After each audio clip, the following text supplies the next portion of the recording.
SSC CGL 2022 40 shift में paper हुआ था आपका, ठीक है। लगभग 1000 क्वेश्चन आए थे, सारे के सारे क्वेश्चन सोल्व करने का कोई मतलब नहीं बनता यहाँ पे फिलहाल। अगर मैं बात करता हूँ यहाँ पे ओवरऑल पेपर का लेवल हमने देखा काफ़ी इजी रहा, लेकिन कुछ क्वेश्चन थे जिनका लेवल ठीक ठाक था, जिसमें थोड़ी लैंग्वेज घुमा के पूछ लिया, डेट्स इट। तो उसके कुछ सिलेक्टेड क्वेश्चंस मैंने हर चैप्टर से निकाले हैं, वो सिलेक्टेड क्वेश्चंस मैं आपको यहाँ पे करा रहा हूँ, ठीक है। ये क्वेश्चन जैसे कि मैंने बताया मुश्किल नहीं होंगे, सिर्फ लैंग्वेज घुमाई गई होगी, और जिन्होंने डिटेल्ड मोड्स कोर्स इससे पहले ही कर लिया था टीयर 1 से पहले, तो मुझे नहीं लगता उन्हें एक भी क्वेश्चन ऐसा मिला होगा 1000 क्वेश्चन में से जिसका कॉन्सेप्ट उन्हें ना पता हो, या उन्हें लगा हो कि नया आ गया, बिल्कुल ऐसा कुछ देखा ही नहीं पहले क्वेश्चन। बट यस, यहाँ पे हम जो क्वेश्चन सोल्व कर रहे होंगे थोड़े ठीक ठाक होंगे, ठीक है। तो एक बार नजर मार लेते हैं इनके ऊपर, जो अच्छे क्वेश्चंस हैं, जिससे कि कम टाइम में आप ज़्यादा आउटपुट ले पाएँ। और टेलीग्राम चैनल से तो आप सभी लोग जुड़े हैं प्रीवियस ईयर पीडीएफ्स के लिए, और कोर्सेज भी आपने देखे ही होंगे। So let's get started with the questions of percentage. सबसे पहला क्वेश्चन हमारे पास परसेंटेज का ये रहा, करें ट्राई। आप लोग साथ के साथ करते रहो और मैं भी साथ के साथ यहाँ पे स्टार्ट करता हूँ। क्वेश्चन में कहता है the expenditure on the cost of living of a man and his family is 60% of his salary. एक आदमी का जो खर्च है, ठीक है, अपनी फैमिली पे या खुद पे, वो 60% है उसकी सैलरी का। जैसे ही इतना कुछ लिखा हो सैलरी वाले क्वेश्चन में, हम इनकम को क्या मानते हैं, 100 मान लेते हैं। हम कहेंगे उसका एक्सपेंस कितना हो गया, 60 हो गया, तो कितना करता होगा, 40 करता होगा। ये चीज़ हमें क्वेश्चन इतना पढ़ते ही हम स्टार्ट कर देते हैं करना। फिर कहता है he gets 2 increment of 30% 60% on his salary. Salary पे 2 इंक्रीमेंट मिले, सेविंग 250% से इंक्रीज हो गई, ठीक है। और जो नया कॉस्ट ऑफ लिविंग एक्सपेंडिचर है इसका, वो कितने परसेंट है उसकी इंक्रीज सैलरी के, ये हमें दे रखा है। तो अगर मैं बात करता हूँ यहाँ पे सैलरी किस किस से इंक्रीज हुई, एक 30% से बढ़ी और उसके बाद 60% से 2 इंक्रीमेंट लगे। 30% से बढ़ेगी तो 130, और इसका 60% निकालूंगा तो मेरे पास 13 इंटू 6 78, ये इसमें जोड़ दोगे तो 108, तो 208 हो जाएगा। तो नई सैलरी मेरे पास इंक्रीज सैलरी कितनी हो गई, 208 हो गई, ठीक है। सेविंग 250% से बढ़ी, 40 का 250% कितना होता है, क्या ये 100 होता है? तो यहाँ पे 100 बढ़ा दूंगा तो मेरे पास 140 इसकी सैलरी हो गई, सॉरी सेविंग हो गई। इनकम में से अगर सेविंग को घटा दूंगा मैं तो मेरे पास क्या मिलेगा, एक्सपेंस मिलेगा। एक्सपेंस नया कितना आ गया, 68। हमसे यही पूछा है जो नया एक्सपेंस है नई सैलरी का कितना प्रतिशत है। तो सोल्व कर लेंगे, ठीक है। नियरेस्ट इंटीजर तक बताना है तो पूरे तो कटेगा नहीं। अगर मैं 4 से काटूं तो ये वाली वैल्यू मेरे पास आएगी 17 और ये वाली वैल्यू मेरे पास आएगी 52, ठीक है। तो आंसर क्या हो जाएगा, 17 भाग 52 इंटू में 100। 4 ऑप्शंस भी दे रखे हैं हमें, 36, 29, 43। अब देखो सीधी सी बात है, देखो 17 या तो पूरा सोल्व करें हम, उससे बेटर ये मुझे पता है 17 52 की जगह अगर यहाँ पे 51 होता तो मेरे पास क्या आंसर आता, 33.33%। क्योंकि ये 52 है, डिनोमिनेटर थोड़ा सा ज़्यादा है, तो मेरा आंसर 33.33 से बिल्कुल थोड़ा सा कम होगा। और 33.33 से थोड़ा सा कम ऑप्शन कौन सा दिख रहा है, ऑप्शन नंबर ए। तो यही मेरा इस क्वेश्चन का क्या होगा, आंसर होगा, ठीक है। यस चंद्रा, ऑफिसर बैच के अंदर एओ बैच मैंने अभी इंक्लूड किया हुआ है। फ्यूचर में ऑफिसर बैच के अंदर से एओ बैच एक सेपरेट बनाया जाएगा जिसमें एओ बैच भी इंक्लूडेड होगा। फिलहाल जिन लोगों ने अभी ऑफिसर बैच ले रखा है उनके लिए कंप्लीट एओ बैच जो अलग से अभी 799 का लॉन्च किया गया है वो बिल्कुल फ्री रहेगा, ठीक। चलें आगे। आगे हम बढ़ते हैं। क्वेश्चन में कहता है Raju, Ravi and Ashok contested an election. 3 लोग हैं, अभी इलेक्शन के क्वेश्चन है ज्यादातर परसेंटेज में जो ठीक ठाक पूछे गए, बाकी तो बहुत सिंपल क्वेश्चन थे परसेंटेज के इस बार। 3 लोग राजू, रवि और अशोक ने एक इलेक्शन लड़ा, 5% वोट हो गई इनवैलिड। राजू को 30% टोटल वोट्स का मिला, रवि को 32% मिला टोटल वोट्स का। विनर को 5136 वोट ज्यादा मिली उस पर्सन से जिसे लीस्ट नंबर ऑफ वोट्स मिली। तो हमें बताना है total number of votes polled, कितनी वोट डाली गई थी। सिंपल सवाल है, 3 लोगों ने इलेक्शन लड़ा, 5% वोट्स खराब हो गई तो बची 95%, ठीक है। उसके अंदर अगर राजू की बात करूं, राजू को मिली कितनी, 30%, ठीक है। रवि की बात करूंगा, रवि को मिली टोटल का 32%। तो मेरे पास जो तीसरा पर्सन है अशोक, उसे कितनी मिली होगी, आप कहेंगे टोटल 95 थी, इन दोनों का सम 62 है, इसमें से घटाऊंगा तो ये आ जाएगा मेरे पास 33%, ठीक है। जो विनर है उसे लीस्ट नंबर ऑफ वोट जिससे मिली थी उससे कितनी ज्यादा वोट्स मिली, 5136। तो मैं कहूंगा यहाँ पे 3% किसके बराबर हो गया, 5136 के बराबर हो गया। हमें बताना है total number of votes polled. Percent election के मैंने ज्यादा क्वेश्चंस रखे हैं जिससे कि जिन लोगों ने कंसेप्ट नहीं पढ़ा उसे भी काफी सारी चीजें समझ आ जाए। टोटल वोट्स थी मेरे पास 100%, ठीक है। क्योंकि हमारे पास क्या था, 5% इनवैलिड हुई थी लेकिन पोल तो 100% हुई होंगी वोट्स, तो यहां से निकाल लो 17 और 12, 171200 क्वेश्चन हो गया खत्म। चलें आगे, सभी लोगों का आ गया होगा। ई बुक परचेज नहीं कर सकते आप, ई बुक जीके के कोर्स के साथ फ्री है, जो फिजिक्स केमिस्ट्री और बायोलॉजी की ई बुक डाली है। ठीक है मनीष, चलें आगे, नेक्स्ट क्वेश्चन भी है। और बाकी हिस्ट्री और पॉलिटी बाकी सेक्शंस की भी हम ई बुक क्रिएट कर देंगे, जिससे कि आपको पढ़ने में कोई भी करना, कम टाइम में आपने ई बुक का प्रिंट निकाला, साथ के साथ जो टीचर ने पढ़ाया उसकी वीडियो देख ली और बुक से रिवाइज करते रहे, कुछ पॉइंट्स ऐड करने वो ऐड करें और फटाफट से आपकी तैयारी हो जाए। नोट्स बनाने में टाइम नहीं जाना चाहिए आपका, क्योंकि टाइम कम है, कॉम्पिटिशन बहुत है। मैथ्स में नोट बनाओ, नोट्स जहाँ पे जरूरी है वहाँ पे बनाओ। कहता है हमारे पास 3 कैंडिडेट्स है जिन्होंने इलेक्शन लड़ा। The person at the third place, जो थर्ड प्लेस पे पर्सन रहा उसे 20% वोट्स मिली टोटल की। ठीक है, और जो डिफरेंस है between the winner and the first runner up वो 20% ऑफ टोटल वोट्स के बराबर है। ठीक है, कहता है अगर मेरे पास फर्स्ट रनर अप और सेकंड रनर अप के बीच में वोट्स का डिफरेंस 37,000 का है, तो मुझे ये बता दो कि विनर को कितनी वोट मिली। कैसे सोल्व करेंगे?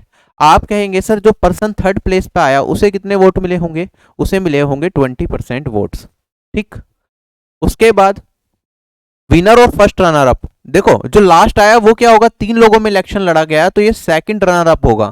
ठीक है, फिर मेरा विनर होगा और इसके आगे जो सेकंड प्लेस पे आया होगा वो क्या होगा, फर्स्ट रनर अप होगा। ये चीजें क्लियर होनी चाहिए।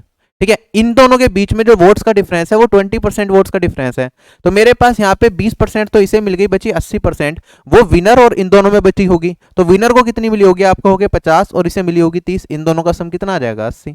वरना बेसिक इक्वेशन बना के भी कर सकते हो, इसमें कोई बड़ी चीज नहीं है। ठीक है, ये ओरली करना चाहिए, इतनी स्पीड हमारी होनी चाहिए कि कम से कम इतनी कैलकुलेशन तो हम ओरली कर पाए। फर्स्ट रनर अप और सेकंड रनर अप के बीच में जो डिफरेंस है वोट्स का वो इतना है, तो फर्स्ट रनर अप कौन है मेरे पास, ये है। सेकंड रनर अप कौन है, ये है। तो इनके बीच का डिफरेंस दे रखा है वोट्स का 10%, ये किसके बराबर है, 37,000 के बराबर है।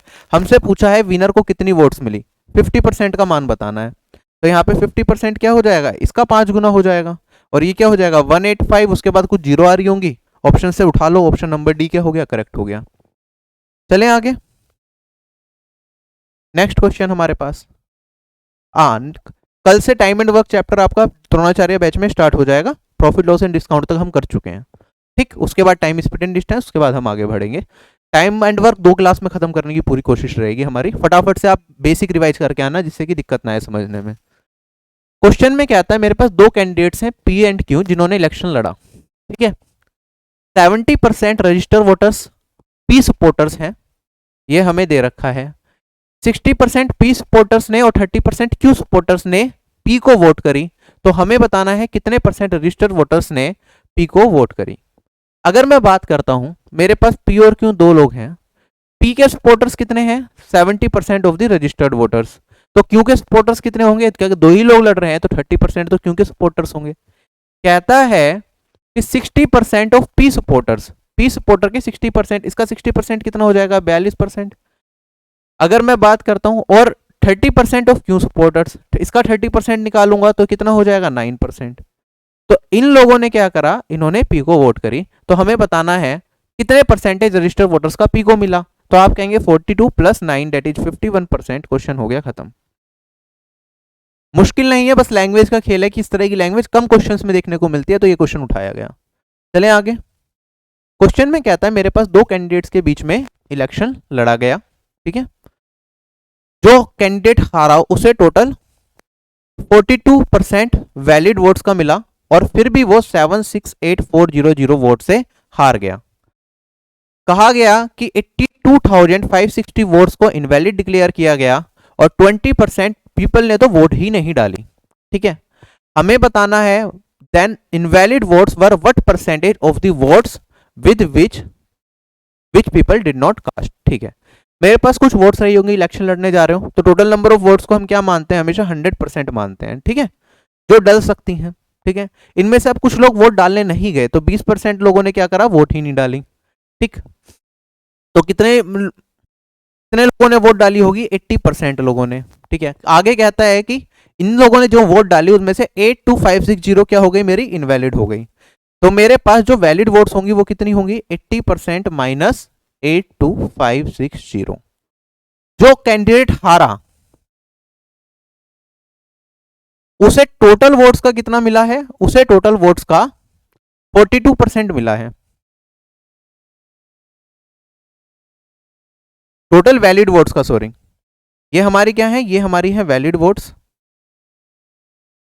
इन वैलिड वोट्स का 42% मिला है। तो हमें बताना है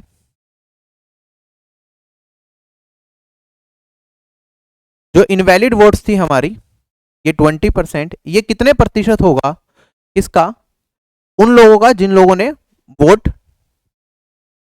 सॉरी इनवैलिड वोट्स है हमारी ये कितने परसेंट होगा उन लोगों का जिन्होंने वोट डाली ही नहीं, मतलब इस 20% वाले सेक्शन का। कैसे सोल्व करेंगे, आप कहेंगे सर लूजर को अगर 42% वोट मिली तो विनर को कितनी मिली होगी, 58% मिली होगी वैलिड वोट्स का। वैलिड वोट्स को यहाँ पे अगर मैं 100% रखूँ, ठीक है, ये वाला परसेंटेज और ये वाला परसेंटेज अलग है, कंफ्यूज मत होना। तो यहाँ पे ये बचा मेरे पास 16%। 16% किसे रिप्रेजेंट करेगा, 16% ऑफ वैलिड वोट्स ये रिप्रेजेंट करेगा हमारे पास 768400 को। यहां से total number of valid votes निकाली जा सकती है, ठीक है। Total number of valid votes अगर मैंने निकाल ली, उसमें ये वाली वैल्यू को जोड़ दूंगा तो मेरे पास क्या आ जाएगा, मेरे पास 80% ऑफ टोटल वोट्स पोल्ड आ जाएगा। और हमें बताना है कि जो ये वाली संख्या है 82560, ये 20% ऑफ टोटल वोट्स पोल्ड का कितना प्रतिशत है। ये वाली वैल्यू मुझे एक्चुअली में फाइंड आउट करनी है इस क्वेश्चन के अंदर। तो कैलकुलेशन काफी ज्यादा है, सोल्व कर लेते हैं। 16 से अगर मैं इसे काटूंगा क्या कट जाएगा पूरा का पूरा, यहाँ पे मेरे पास ये वाली वैल्यू आएगी 4 जा 7 जा 025, राइट। 1% आया, 100% वैलिड वोट्स निकालूंगा तो मेरे पास ये हटा देता हूं, यहाँ पे 2 जीरो और लग जाएंगे, ये हो गई वैलिड वोट्स, ठीक है। ये 80 टोटल वोट्स का 80% माइनस 82560 के बराबर है, तो 80% ऑफ टोटल वोट्स किसके बराबर हो जाएगा मेरे पास, ये बराबर हो जाएगा, इसमें 82560 और जोड़ दो तो मेरे पास 60 और यहाँ पे 0 एक कैरी फॉरवर्ड 5 और यहाँ पे मेरे पास 8,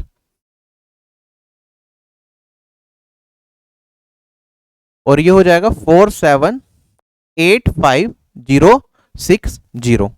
ये हो गई हमारी 80% ऑफ टोटल वैलिड वोट्स। अब 20% वोट्स हमारी क्या थी, इनवैलिड थी। 20% निकालना है तो 4 से डिवाइड करना पड़ेगा, तो ये हमारी हो गई वो वाली वोट्स जो इनवैलिड करार की गई थी।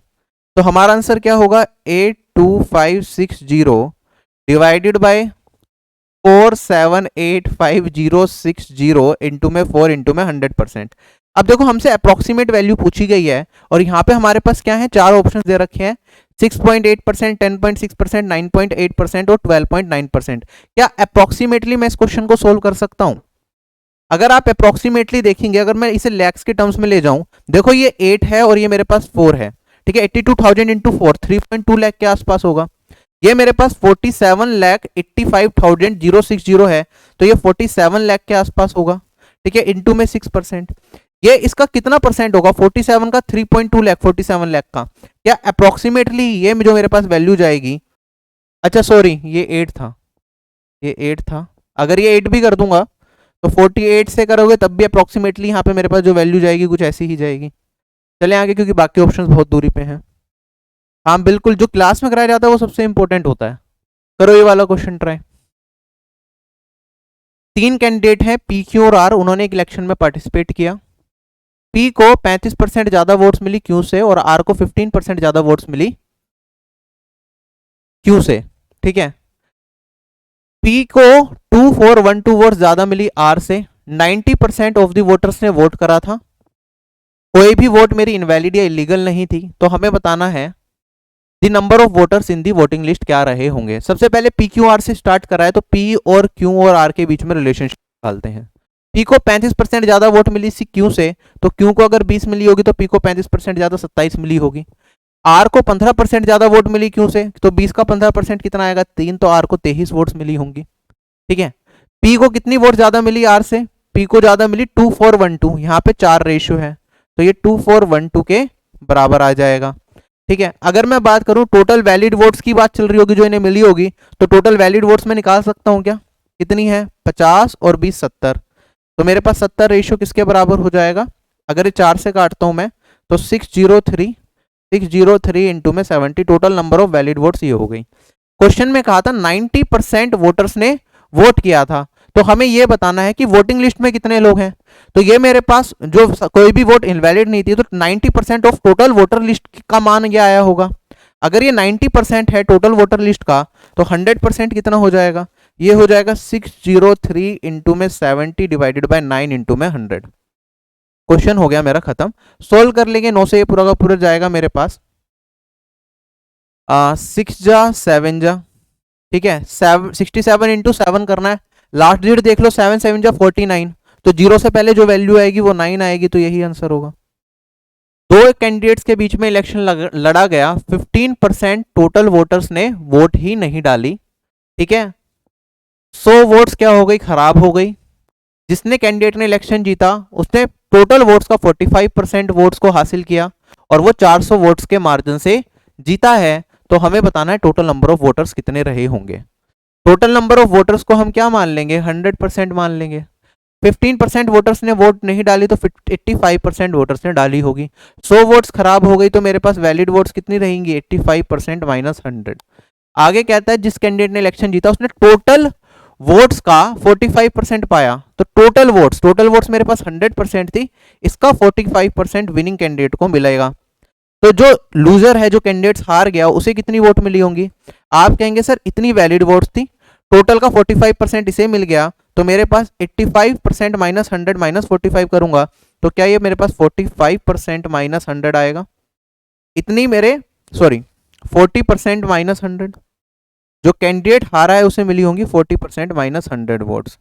इनके बीच का गैप कितना हो गया, क्या ये मेरे पास 5% 100 वोट्स, इनसे मेरा विनर कैंडिडेट जीता होगा। ये वोट्स कह रहा है कि 400 वोट से मेरा विनर कैंडिडेट जीता है, ठीक है। तो 5% का मान 300 के बराबर, और मेरे पास 100% का मान कितना आ जाएगा, 300 इंटू में 20, 6000। टोटल नंबर ऑफ वोटर्स कितने हो गए, 100%, दैट इज 6000। क्वेश्चन हो गया खत्म। चलें आगे। Next question we have ratio and proportion.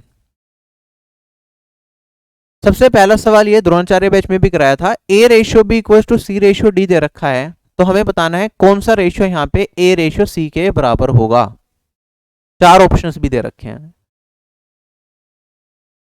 अब देखो यहाँ पे a बाई बी अगर c बाई डी के बराबर है, तो मेरे पास a रेशियो c किसके बराबर हो जाएगा, क्या ये b बाई डी के बराबर हो जाएगा, ये हमें पता है।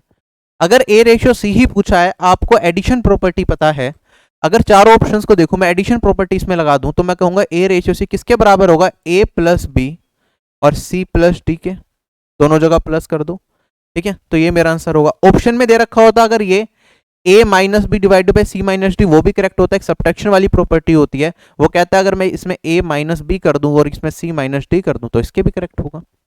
तो ये मेरा इस क्वेश्चन का आंसर है। अगर एग्जाम में कई बार इस तरह के क्वेश्चंस में आप फंस जाओ तो अपनी मर्जी से कोई भी वैल्यू आप एज्यूम करके क्वेश्चन को ट्राई कर सकते हो। आप कह सकते थे सर a को मान लेता हूं मैं 3 और b को मान लेता हूं चलो 2, ठीक है। a बाई बी क्या हो गया, 3/2। अब c और d को भी ऐसे ही रखेंगे कि रेशियो मेरे पास 3:2 ही बने, तो मैं c को क्या मान सकता हूं, चलो c को मैंने मान लिया 9, इसका 3 गुना, तो d को क्या मानूंगा, b का 3 गुना मतलब 6।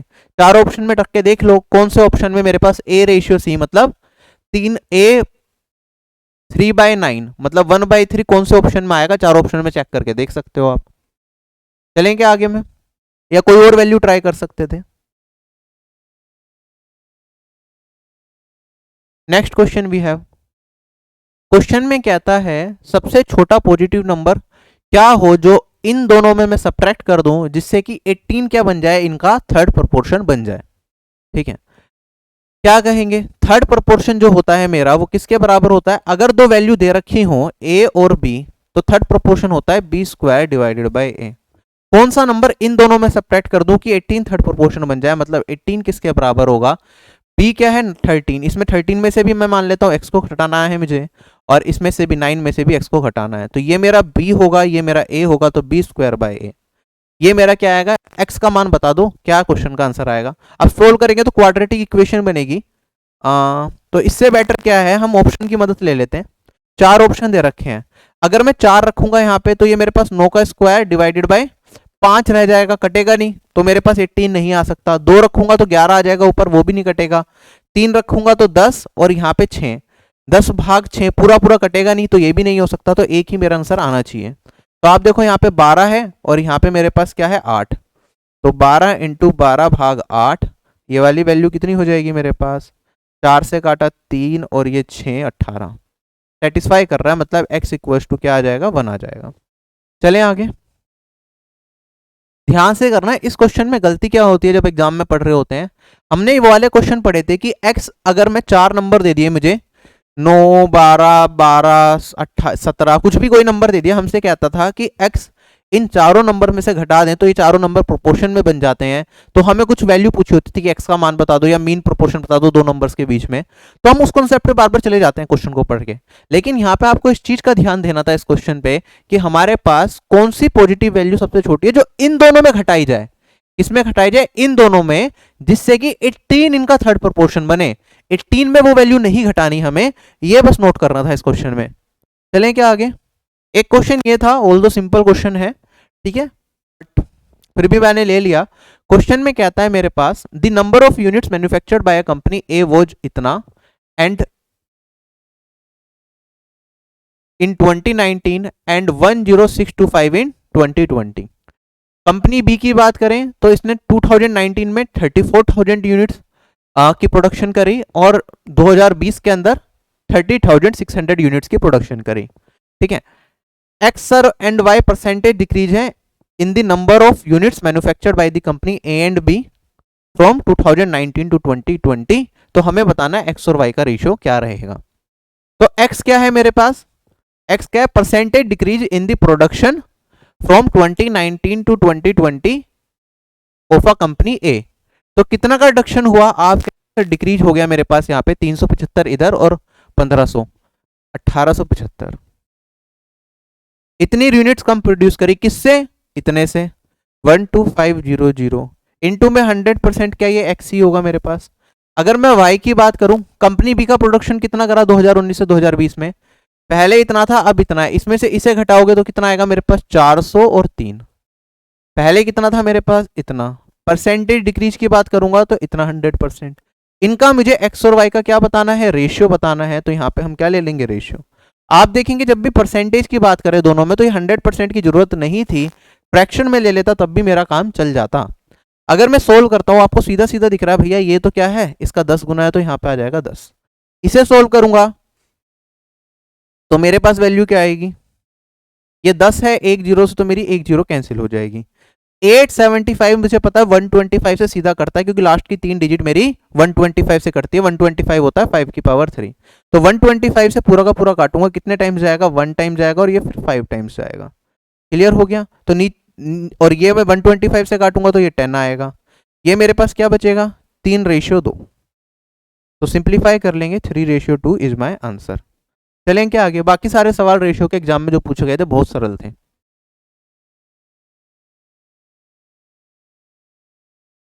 चेतना, मैंने अभी ना एक सेशन लिया था, ठीक है, द्रोणाचार्य बैच में, जिसमें मैंने बताया था कि किसे, अगर आपका सिलेबस इनकम्प्लीट है तो आपको क्या करना चाहिए, सिलेबस कंप्लीट है तो आपको क्या करना चाहिए, ठीक है। वो सेशन से एक बार देख लेना, वरना मैं एक बार जिन ग्रुप्स में नहीं आ पाया था लाइव उन ग्रुप में भी आज या कल में लाइव आऊंगा, तो वहां पे फिर से हम एक बार डिटेल स्ट्रेटेजी को देख लेंगे, ठीक है। डाउट्स ग्रुप में आप जाओगे ना, मैंने एक सेशन ऐड किया हुआ है, जैसे जो डाउट सेशन होते हैं ना लाइव, वो एप्लीकेशन पे ही जो टीयर 2 प्रैक्टिस बैच है उसमें लास्ट में आपका डाउट्स वाला सेक्शन आ रहा होगा, ठीक है। उसमें एक वीडियो है वो देखना, उसमें काफी लोगों ने डाउट्स पूछे थे और सिमिलर डाउट्स ही आपके होंगे, तो वो सारे वहां पे सॉर्ट आउट हो जाएंगे। क्वेश्चन में क्या दे रखा है हमें पढ़ो। क्वेश्चन में कहता है Sonali applied for a job of science teacher in a school, ठीक है। सोनाली ने साइंस टीचर की जॉब के लिए अप्लाई किया। जो जॉब का टेस्ट था उसमें क्या था, उसने 8 नंबर तो फिजिक्स में स्कोर किए, ठीक है। केमिस्ट्री में उसने 8 नंबर स्कोर किए, उसके बाद बायोलॉजी के अंदर उसने 6 नंबर स्कोर करे और इंटरव्यू जो हुआ उसके अंदर उसने 6.5 मार्क्स स्कोर करे। अब उसमें वेटेज भी दे रखी थी कि हर सब्जेक्ट की वेटेज कितनी लेनी है। अगर आपने आईआईटी वगैरह का पेपर दिया हो या फिर आईपी यूनिवर्सिटी के पेपर होते थे तो उसमें वेटेज अलग अलग होती थी क्वेश्चंस की, राइट, कि इसको ज़्यादा प्रायोरिटी दी जाएगी, कि फिजिक्स का मुश्किल होता है तो इसकी वेटेज ज़्यादा रख लेंगे, ठीक है, केमिस्ट्री का आसान होता है तो उसकी वेटेज कम रख लेंगे, इस तरह से होता है एग्जाम्स के अंदर। तो इन्होंने कहा कि जो वेटेज होगी फिजिक्स की होगी 2, केमिस्ट्री की होगी 3, ठीक है, उसके बाद बायोलॉजी की होगी 3 और इंटरव्यू की वेटेज होगी 4। तो हमें बताना है वेटेड एवरेज क्या होगा सोनाली का। तो आप एक चीज बताओ, ठीक है, इसकी वेटेज 2 है, इसका मतलब सिर्फ इतना सा है कि जो इसके 8 नंबर है ना, इसे मैं 8 दूनी 16 कंसिडर करूंगा। इसके अगर केमिस्ट्री में वो 8 नंबर स्कोर कर रहे हैं, इसकी वेटेज 3 है, तो इसके मार्क्स कितने काउंट किए जाएंगे, 8 इंटू 3, ये 24 काउंट किए जाएंगे। ठीक है, बायोलॉजी की अगर उसने 6 नंबर स्कोर किए हैं, इसकी वेटेज है 3, तो मैं कह सकता हूँ 6 इंटू 3 ये 18 इसको काउंट किया जाएगा।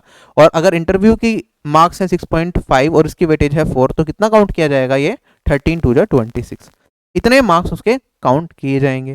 ठीक है, अगर मैं बात करता हूं यहाँ पे वेटेज ओवरऑल कितनी थी, ठीक है, 2 इसकी वेटेज, 3 इसकी, 3 इसकी और 4 इसकी, तो इन सबको सम कर देंगे, ये हमारी नंबर ऑफ ऑब्जर्वेशन की तरह बिहेव करेगा, 10 और 2 12। ये हमारा उसका क्या हो जाएगा, actual score, weighted average score, weighted average score उसका हो जाएगा ये। सोल्व करके आंसर बता दो आप क्या आएगा, 50, 68, 84/12 that is 7। This is my answer. चलें क्या आगे। बाकी इसमें कुछ ऑप्शंस थे ऐसे जो हम देखते ही एलिमिनेट कर सकते थे, कौन कौन से ऑप्शंस थे जल्दी से बताओ। आप कहते हैं सर देखो फिजिक्स में एवरेज है इतना, केमिस्ट्री में एवरेज इतना, बायोलॉजी में इतना, और क्या कहते हैं इंटरव्यू में इतना, ये 6.5 से 8 के बीच में वेरी कर रहा है, तो जो मेरा वेटेड एवरेज होगा वो भी 6.5 से 8 के बीच में ही वेरी करेगा।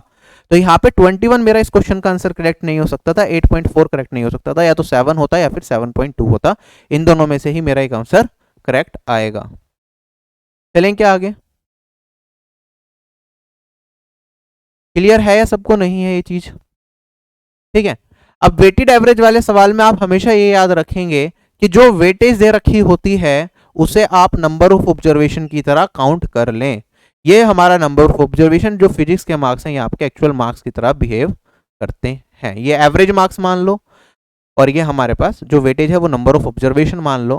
कहने का मतलब ये है कि जो फिजिक्स के टोटल मार्क्स होंगे वो 8 इंटू 2 16 होंगे, इसके 24, इस तरह से हम कैलकुलेट करेंगे। नेक्स्ट क्वेश्चन भी है, एक ये वाला सवाल था, वेरिएबल में उलझाने की कोशिश की गई और कुछ नहीं है। कहता है the average of S numbers is R की power 4 and the average of R numbers is H की power 4, find the average of R plus S numbers. अब कैसे करेंगे भैया, देखो जब भी एवरेज का क्वेश्चन होता है दोनों साइड हम सम को क्या कर देते हैं, इक्वेट कर देते हैं। ठीक है, सम क्या होता है, एवरेज इंटू में number of observation. S numbers का अगर एवरेज आर की पावर 4 है तो सम कितना होगा, एस आर की पावर 4। आर नंबर्स का अगर सम में एवरेज है एस की पावर 4 तो सम कितना हो जाएगा, आर इंटू में एस की पावर 4। टोटल नंबर्स कितने हो गए, एस प्लस आर हो गए, इनका हमें एवरेज बताना है, तो नंबर ऑफ ऑब्जर्वेशन इंटू में एवरेज, ये क्या होता है मेरे पास, सम होता है। सोल्व कर लो, एस प्लस आर आप देखेंगे दोनों में कॉमन आ जाए, मेरे पास यहाँ पे आर एस दोनों में कॉमन आ जाएगा, और मेरे पास यहाँ पे R cube plus S cube बचेगा।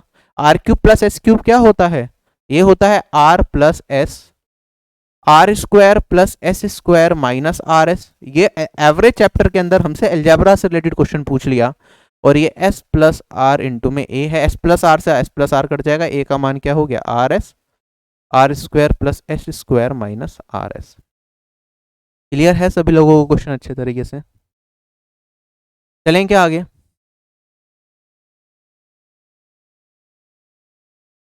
और कुछ किया जा सकता था क्या इस क्वेश्चन के अंदर, वैल्यू पुटिंग से भी ट्राई किया जा सकता है ये क्वेश्चन, बट ठीक है बेसिक्स आसानी से हो गया तो ऐसे ही कर लेते हैं। चलते हैं नेक्स्ट सवाल पे।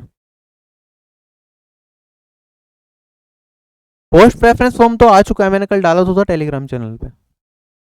कहता है ये वाला क्वेश्चन अच्छा, इस टाइप के मैंने डिटेल कोर्स में भी आपको कराए थे। The weighted arithmetic mean of first N natural numbers, हमें निकालना है the weights being the corresponding numbers. ठीक है, मेरे पास एन नेचुरल नंबर्स की बात करूं कैसे जाएंगे, 1 2 3 4 5 ऐसे जाएंगे मेरे पास N natural numbers up to N. ठीक है, ठीक है, ये मेरे पास नंबर्स हो गए, ठीक है, कोई भी नंबर दे रखे हैं मेरे पास, कुछ ऐसे जा रहे हैं 1 2 3 4, ये एन नेचुरल नंबर्स हैं। The weights being the corresponding natural number, जो इनका वेट है हर एक नंबर का वो भी किसके बराबर है, इनके सीक्वेंस के बराबर है, तो इसका वेट क्या होगा, इसका वेट 1, इसका वेट 2, इसका 3 और ये ऐसे ही चलेगा। ठीक है, nth नंबर का मेरे पास वेट क्या होगा, तो मुझे क्या बताना है, वेटेड अर्थमेटिक मीन क्या होगा। ठीक है, मेरे पास एक नंबर है जिसका वेटेड एवरेज है 1। ठीक है, एक सेकंड नंबर है जिसका वेटेड एवरेज है 2, थर्ड नंबर है जिसका वेटेड एवरेज है मेरे पास 3, और इस तरीके से चल रहा है। तो मुझे वेटेड एवरेज बताना है कि क्या होगा। तो अगर मैं एक नंबर का वेटेड एवरेज 1 है तो ये होगा 1 इंटू 1, इसका सम। सेकंड नंबर, इसका वेटेड एवरेज है 2, तो ये खुद में 2 है और इसका वेटेड एवरेज भी 2 है, तो ये 2 इंटू 2 होगा, ये 3 इंटू 3 होगा, और इस तरीके से मेरे पास सीक्वेंस चलेगा या नहीं चलेगा। डिवाइडेड बाय टोटल नंबर्स, मेरे पास जो वैल्यूज हैं वो कितनी होंगी, ये वाली वैल्यू आ जाएगी मेरे पास 1 प्लस 2 प्लस 3 प्लस 4 प्लस 5, और कहाँ तक जाएगा ये मेरे पास n तक जाएगा। ये मेरा वेटेड एवरेज हो जाएगा।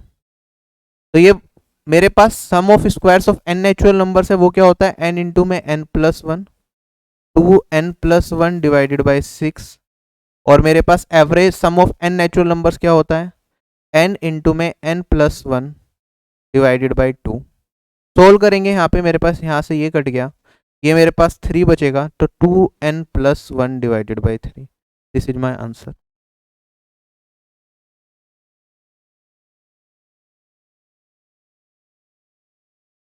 क्लियर है सभी लोगों को। इस टाइप के क्वेश्चंस अगर आपने डिटेल्ड कोर्स देखा हो या एवरेज का द्रोणाचार्य बैच में कोर्स देखा हो, मैंने आपको एक क्वेश्चन कराया था,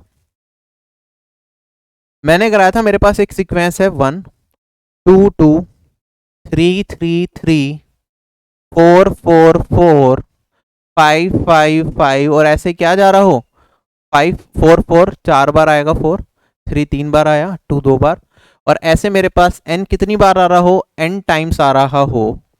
तो उसका एवरेज क्या था इस सीक्वेंस का, अगर आप याद करेंगे तो मैंने बताया था ये होता है 2n+1 डिवाइडेड बाई 3, राइट। क्या ये वही चीज है मेरे पास। इस केस में भी क्या होता था, जब मैं इन सब का सम कर रहा था, 1 एक बार आया इसे 1 स्क्वायर लिख सकता हूँ, 2 दो बार आया इसे 2 स्क्वायर, 3 3 बार आया 3 स्क्वायर, और ऐसे चलते चलते n स्क्वायर बनता सबका सम। और ये टोटल संख्याएं कितनी होती मेरे पास, ये एक बार आ रही है तो एक संख्या, ये दो दो बार आ रहा है तो दो संख्या, ये तीन तीन बार आ रहा है तो तीन संख्या, और ये n तक जाता, खोल करके यही मान आता है। चलें क्या आगे।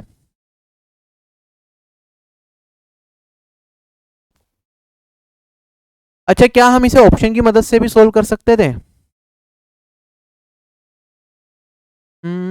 कर तो सकते थे, आप 2 तक ले लेते खाली, और फिर सोल्व करके देखते कौन से ऑप्शन से मैच कर रहा है, तब भी आपका आंसर आ जाता। चलें क्या आगे। प्रॉफिट एंड लॉस के अब हम क्वेश्चंस देखेंगे, करो ट्राई।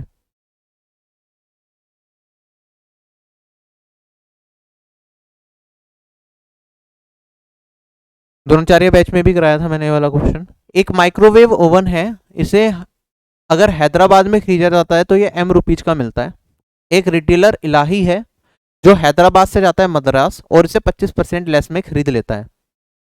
ठीक है, जिस प्राइस पे वो अहमदाबाद में मिल रहा था, उसने 100 रुपये इसके ट्रांसपोर्टेशन में लगाए और इसे वापस मद्रास से हैदराबाद ले आया। हैदराबाद में इसने m को ही बेचा इसे और इस पर 10% का प्रॉफिट कमाया। तो हमें बताना है m की वैल्यू क्या रही होगी। कैसे सोल्व करेंगे। आप कहेंगे सर जो मेरे पास m है इसे मैं मान लेता हूँ 100। ठीक है, हैदराबाद में ये कितने का बेचा जा रहा है, ये 100 का बेचा जा रहा है, राइट। ठीक है, इलाही है, ये सेलिंग प्राइस है हैदराबाद में। एक रिटेलर है इलाही, वो क्या गया मद्रास चला गया इसे लेने के लिए, मद्रास में 25% कम मतलब 75 में उसे मिल गया, लेकिन ट्रांसपोर्टेशन भी लगी वापस हैदराबाद लाने में, तो 1000 रुपये उसने ट्रांसपोर्टेशन के पे करें। तो ये क्या हो गया, उसका कॉस्ट प्राइस हो गया। अब उसने क्या करा, हैदराबाद में जाके इसे 100 रेशियो में ही बेचा, जिसपे उसे क्या हुआ 10% का लाभ अर्जित हुआ। तो हमें बताना है m का मान क्या रहा होगा, मतलब 100 रेशियो का मान हमें बताना है। तो मैं मान लेता हूं यहाँ पे कि ये हमारा क्या है, ये कॉस्ट प्राइस है, इस पे प्रॉफिट कितने का हुआ है, इस पे प्रॉफिट हुआ है 10% का। तो 75 रेशियो प्लस 1000, अगर इसका 10% निकालूंगा तो 11/10 का प्रॉफिट जोड़ दिया, ये सेलिंग प्राइस के बराबर होगा। सेलिंग प्राइस है मेरा 100 रेशियो, और मुझे सोल्व करके 100 रेशियो का ही मान बताना है। तो सोल्व करेंगे, ये मेरे पास क्या बन जाएगा, 1000 रेशियो बन जाएगा। ये मेरे पास 825 रेशियो, मेरे पास बचेगा 175 रेशियो। ये किसके बराबर आ जाएगा, ये मेरे पास 11,000 के बराबर आएगा। 100 रेशियो का मान बताना है, तो ये डिवाइडेड बाय 175 इंटू 100 करूंगा तो 25 से काट जाएगा 7 और यहाँ पे 4, यही वैल्यू आएगी 44,000 डिवाइडेड बाय 7। ये मेरा इस क्वेश्चन का आंसर है। ये कितने टाइम्स जाएगा, 6, फिर 20, 2 जा 62 की रेंज में दो ऑप्शन हैं, ठीक है 60, फिर मेरे पास ये 8 टाइम्स जाएगा, 6 to 8 something. This is my answer. चलें आगे। नेक्स्ट क्वेश्चन, रमेश क्या करता है, ओनियंस हैं 36 रुपए पर किलो बेचने का दावा करता है, ओनियंस को जो उसे 40 रुपए पर किलो पड़ती हैं, ठीक है। अब वो एक चीटिंग भी करता है यहाँ पे कि 1 किलो की जगह वो क्या करता है 800 ग्राम बेचता है। तो हमें बताना है रमेश को प्रॉफिट होगा या लॉस होगा, ठीक है। मल्टीपल तरीके हैं क्वेश्चन को सोल्व करने के। एक तो होगा बिल्कुल बेसिक तरीका कि मैं वैल्यू पे ही काम करूं, ठीक है। ऑल दो परसेंटेज में पूछा है फिर भी मैं वैल्यू पे काम कर सकता हूं। मैं कहूंगा उसे 1 किलो कितने की पड़ रही है, 40 की पड़ रही है। 1 किलो में वो कितना दे रहा है, 800 ग्राम दे रहा है, तो 800 ग्राम कितने की पड़ेगी, 0.8 मल्टीप्लाई करोगे तो 332 की पड़ेगी। बेच कितने की रहा है, उसे 36 की बेच रहा है, तो कितने का प्रॉफिट कमा रहा है, 4 का कमा रहा है, कितने पे, 32 पे। तो 4/32 इंटू में 100, ये मेरा इस क्वेश्चन का क्या हो जाएगा, आंसर हो जाएगा। तो 1/8 मतलब 12.5%, ये मेरा क्या है इस क्वेश्चन का आंसर है। पहला तरीका तो ये हो गया। दूसरा तरीका क्या होता है मेरे पास इस क्वेश्चन को करने का, दूसरा रेशियो मेथड भी देख सकते हैं आप, cost price ratio selling price अगर मैं करता हूं तो 40 का सामान है वो कितने में बेच रहा है, 36 का। दूसरा हमारे पास क्या हो रहा है, 800 ग्राम दे रहा है 1 किलो की जगह, मतलब 800 ग्राम का जो पड़ रहा होगा पैसे चार्ज करेगा 1 किलो के, ठीक है। रेशियो निकाल लो, ये मेरे पास 4/5 आएगा, 4 से काट दूंगा तो मेरे पास ये 10 आएगा और ये मेरे पास 9 आएगा, मल्टीप्लाई कर दूंगा ये 40 हो गया, ये मेरे पास 45 हो गया। 5 का फायदा हो गया कितने पे, 40 पे। 100 पे कितने का फायदा होगा, 40 में 2.5 को मल्टीप्लाई करते हैं तो 100 बनता है, तो तीनों में 2.5 करना पड़ेगा मेरे को, तो इससे मतलब है ये हो गया 12.5%, ठीक। ये अपना रेशियो मेथड हो गया। रेशियो मेथड जब बहुत सारी चीजें होती हैं तो हम रेशियो मेथड यूज कर लेते हैं, ये तो बहुत सिंपल सा था तो मैंने डायरेक्टली क्वेश्चन के साथ साथ ही क्वेश्चन को सोल्व कर दिया। अभी हमने, अगर आपने कल वाली क्लास अटेंड करी होगी जिसमें डिस्काउंट क्या कहते हैं, डिसऑनेस्ट शॉपकीपर से रिलेटेड बहुत सारे सवाल मैंने कराए थे, ठीक है, पूरा कंसेप्ट समझाया था द्रोणाचार्य बैच में। तो उसमें तो मैंने एक एक चीज आपको बताई थी, बहुत अच्छे लेवल के क्वेश्चंस पे भी गए थे। यहाँ पे एग्जाम में इतना अच्छा लेवल नहीं पूछा, हाँ बेसिक क्वेश्चंस डिसऑनेस्ट शॉपकीपर के एग्जामिनर ने पूछे हैं। एक क्वेश्चन ये आया था, एक शॉपकीपर है कहता है कि वो अपने क्लॉथ को 7% लॉस पे बेचता है, ठीक है, लेकिन वो 1 मीटर की जगह एक फॉल्स स्केल यूज करता है जिसकी वजह से वो एक्चुअली में 24% गेन कर रहा होता है। तो हमें बताना है कि एक्चुअल लेंथ क्या है जो वो यूज करता है इंस्टेड ऑफ 1 मीटर। कैसे सोल्व करेंगे, मैंने आपको बताया है जो प्रॉफिट या लॉस है वो आप रुपीज की टर्म्स में भी कैलकुलेट कर सकते हैं, चाहे तो आप उसे क्वांटिटी की टर्म्स में भी कैलकुलेट कर सकते हैं। तो मैं 1 मीटर क्लॉथ की बात की जा रही है जो कि है हमारे पास 100 सेंटीमीटर, ठीक है, ठीक है। 100 सेंटीमीटर का मेरे पास क्लॉथ है, वो उसे बेच रहा है 7% के लॉस पे। 7% के लॉस का मतलब ये है कि वो कितने के पैसे चार्ज कर रहा होगा, वो 93 सेंटीमीटर के कस्टमर से पैसे चार्ज कर रहा होगा, ठीक है। अब उसे इतने पे भी वो कह तो रहा है कॉस्ट प्राइस से बेच रहा है, लेकिन क्योंकि कम क्वांटिटी देता है जिसकी वजह से वो 24% का गेन कर रहा है, तो मैं मान लेता हूं वो X quantity X metre, actually में एक्स सेंटीमीटर कपड़ा क्या दे रहा होगा, कस्टमर को दे रहा होगा। अब एक्स सेंटीमीटर कपड़ा दे रहा है, उस पर भी 24% गेन करेगा, तो 124/100 हो जाएगा। ये किसके बराबर हो जाएगा, एक्चुअल में कितने का कस्टमर को दे रहा है, ये उसका हो गया सेलिंग प्राइस, या फिर क्वांटिटी जो एक्चुअली में दी जिसका वो चार्ज कर रहा है 93 सेंटीमीटर। सोल्व कर लो, क्वेश्चन हो जाएगा खत्म। ये किसके बराबर, 31 से काटूंगा 3 और ये आएगा 4, 25, 25 दिया 75। ये मेरा इस क्वेश्चन का आंसर है। चलें आगे। Thank you Saurabh. और ये मुश्किल क्वेश्चंस हैं जितने भी हम यहाँ पे कर रहे हैं, इससे आसानी क्वेश्चन है एग्जाम में सारे के सारे। इसमें भी मुश्किल इसलिए नहीं, मुश्किल नहीं है क्वेश्चन, बस ये है थोड़ा लैंग्वेज घुमा फिरा के पूछ लिया, या फिर काफी टाइम से कई बार होता है कि हम डिसऑनेस्ट शॉपकीपर के क्वेश्चन छोड़ के चले जाते हैं एग्जाम में, तो बेसिक क्वेश्चन आ जाते हैं तो उसमें भी तकलीफ लगने लगती है, इसलिए मैं ये सारे क्वेश्चन यहाँ पे करा रहा हूँ आपको। ठीक, अब देखो क्वेश्चन में क्या आता है मेरे पास, कुछ लोग तो कहते हैं ये क्वेश्चन गलती है। एक आर्टिकल का एमआरपी दे रखा है हमें 10,927, फेस्टिव सीजन की वजह से उस पर कुछ डिस्काउंट चल रहा था, तो राजू ने डिस्काउंट पे इस आर्टिकल को खरीद लिया, तो मतलब इससे कुछ कम में खरीदा होगा, और जब बेचने की बारी आई तो राजू ने इस आर्टिकल को 10,927 का ही बेच दिया, तो उसे प्रॉफिट हुआ 11.5% का। तो हमें बताना है परसेंटेज डिस्काउंट कितना ऑफर किया गया था। ध्यान से समझेंगे इस क्वेश्चन को। मेरे पास एक आर्टिकल है, परसेंटेज में चीजें चल रही हैं तो मैं परसेंटेज में लेके चल सकता हूं। मेरे पास एक आर्टिकल है, उस पर कुछ एमआरपी रहा होगा, उस पर क्या गया, कुछ परसेंटेज डिस्काउंट दिया गया, ठीक है। तो जो डिस्काउंट देने के बाद जो सेलिंग प्राइस हुआ होलसेलर का, वो राजू का क्या होगा, राजू का वो कॉस्ट प्राइस है, तो राजू ने उसे खरीद लिया, ठीक है। ये राजू का मेरे पास कॉस्ट प्राइस आ गया। अब राजू ने क्या करा, इसे कितने का बेचा, इतना एमआरपी था वस्तु पे, राजू ने उसे इतने का ही बेच दिया। तो यहां पे अब जब राजू की बारी है, राजू ने खरीद लिया डिस्काउंटेड प्राइस पे, जब बेचने की बारी आई तो उसने एमआरपी पे ही बेचा, उसे फायदा कितने का हुआ, 11.5% का। ये उसका क्या हो गया, राजू का प्रॉफिट हो गया। तो हमें बताना है कितना डिस्काउंट परसेंटेज क्या रही होगी। अगर मैं राजू के एंड से इस क्वेश्चन को देखता हूं तो राजू का कॉस्ट प्राइस क्या रहा होगा, मैं मान लेता हूं राजू का कॉस्ट प्राइस है, राजू ने आर्टिकल को खरीदा 100 का, बेचा कितने पे, 11.5 के प्रॉफिट पे, तो 111.5 का उसने क्या करा होगा, आर्टिकल को बेचा होगा। ये कॉस्ट प्राइस है, ये सेलिंग प्राइस है। जो राजू ने बेचा वही तो मेरा आर्टिकल पे एमआरपी था, तो सेलिंग प्राइस और एमआरपी क्या है मेरे पास, बराबर है। और राजू को जो प्रॉफिट हुआ 11.5 का, एमआरपी पे वही डिस्काउंट देते हैं, तो राजू का कॉस्ट प्राइस आता है मेरे पास, तो यही डिस्काउंट है मेरा, जो प्रॉफिट है वही डिस्काउंट है। तो डिस्काउंट किस पे निकाला जाता है, एमआरपी पे निकाला जाता है, तो मुझे 11.5 का क्या मिला, डिस्काउंट मिला, कितने पे, 111.5 पे।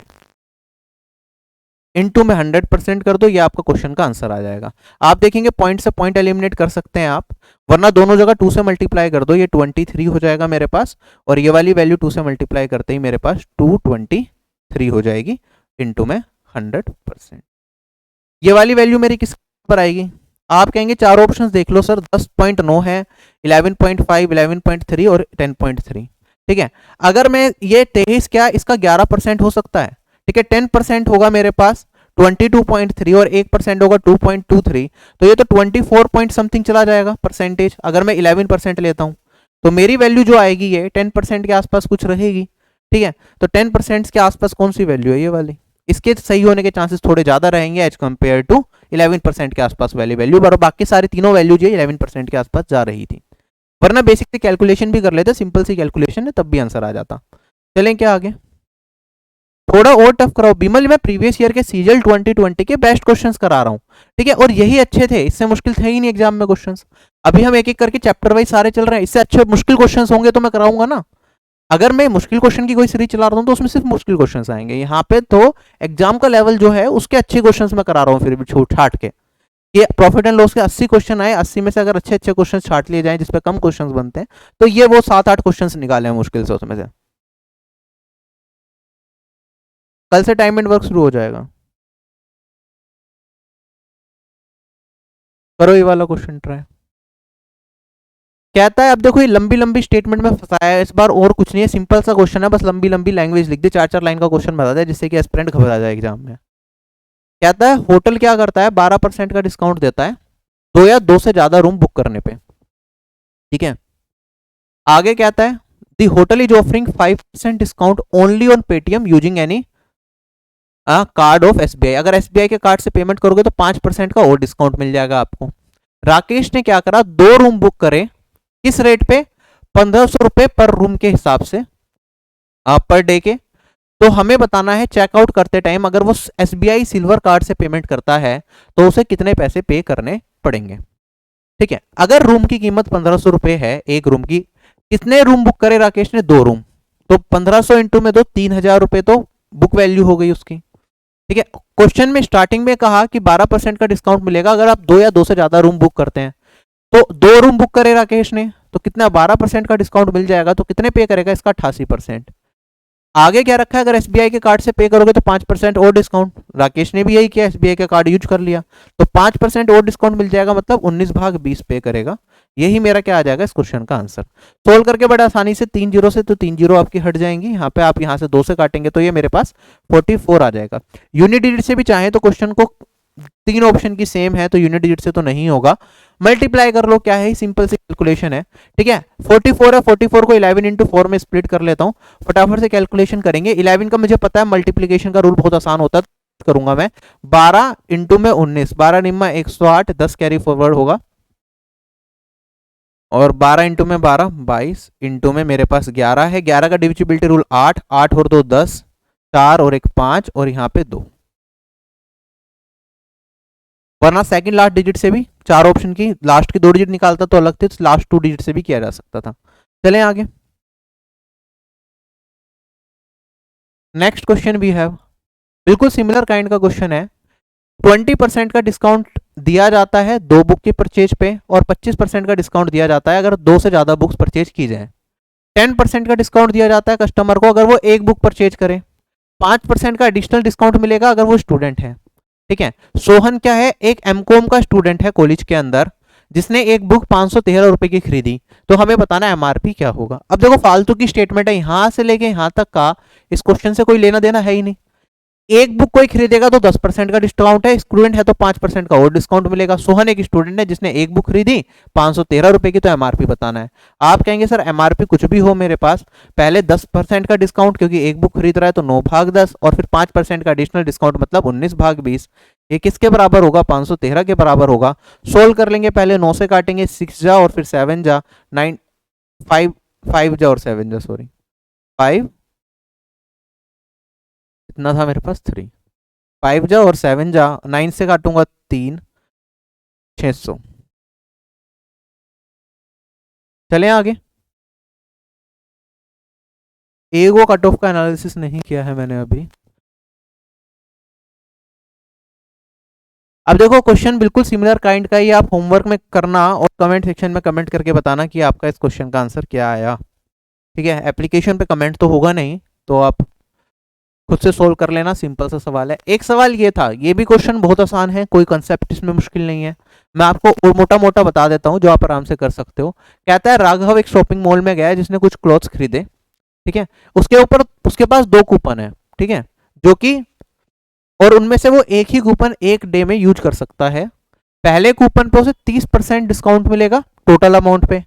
दूसरे कूपन पे कहता है कि जो भी सबसे महंगी वस्तु खरीदेगा उसे उस पे 80% मिल जाएगा। ठीक, अब जब राघव मार्केट में परचेज करने गया उसने 3 शर्ट खरीदी, पहली शर्ट इतनी है, दूसरी शर्ट इतने की है और तीसरी शर्ट हमारी इतने की है। तो हमें बताना है कि मिनिमम प्राइस से कितना पे करना पड़ेगा इन तीनों शर्ट को खरीदने के लिए। तो सीधी सी बात है, या तो महंगी शर्ट पे वो क्या कर दे 80% का कूपन लगा दे, या फिर तीनों का मिला के जो कीमत आएगी उस पर 30% वाला कूपन लगा के वो शर्ट को परचेज कर ले। तो 2 ऑप्शन अवेलेबल हैं। सबसे पहले अगर मैं तीनों के अमाउंट निकाल लूँ तो आप निकाल लो, यहाँ पे कितना आएगा 50 40 90 और 75 65, एक कैरी फॉरवर्ड हो जाएगा 13 28 और यहाँ पे 41। ये तो मेरे पास तीनों का क्या आ गया, सम आ गया। ठीक है, या तो इस पे 30% का डिस्काउंट लगा ले तो इसका 70% पे कर दें, या फिर क्या करें इस वाली जो वैल्यू है इस पे 80% कर लें।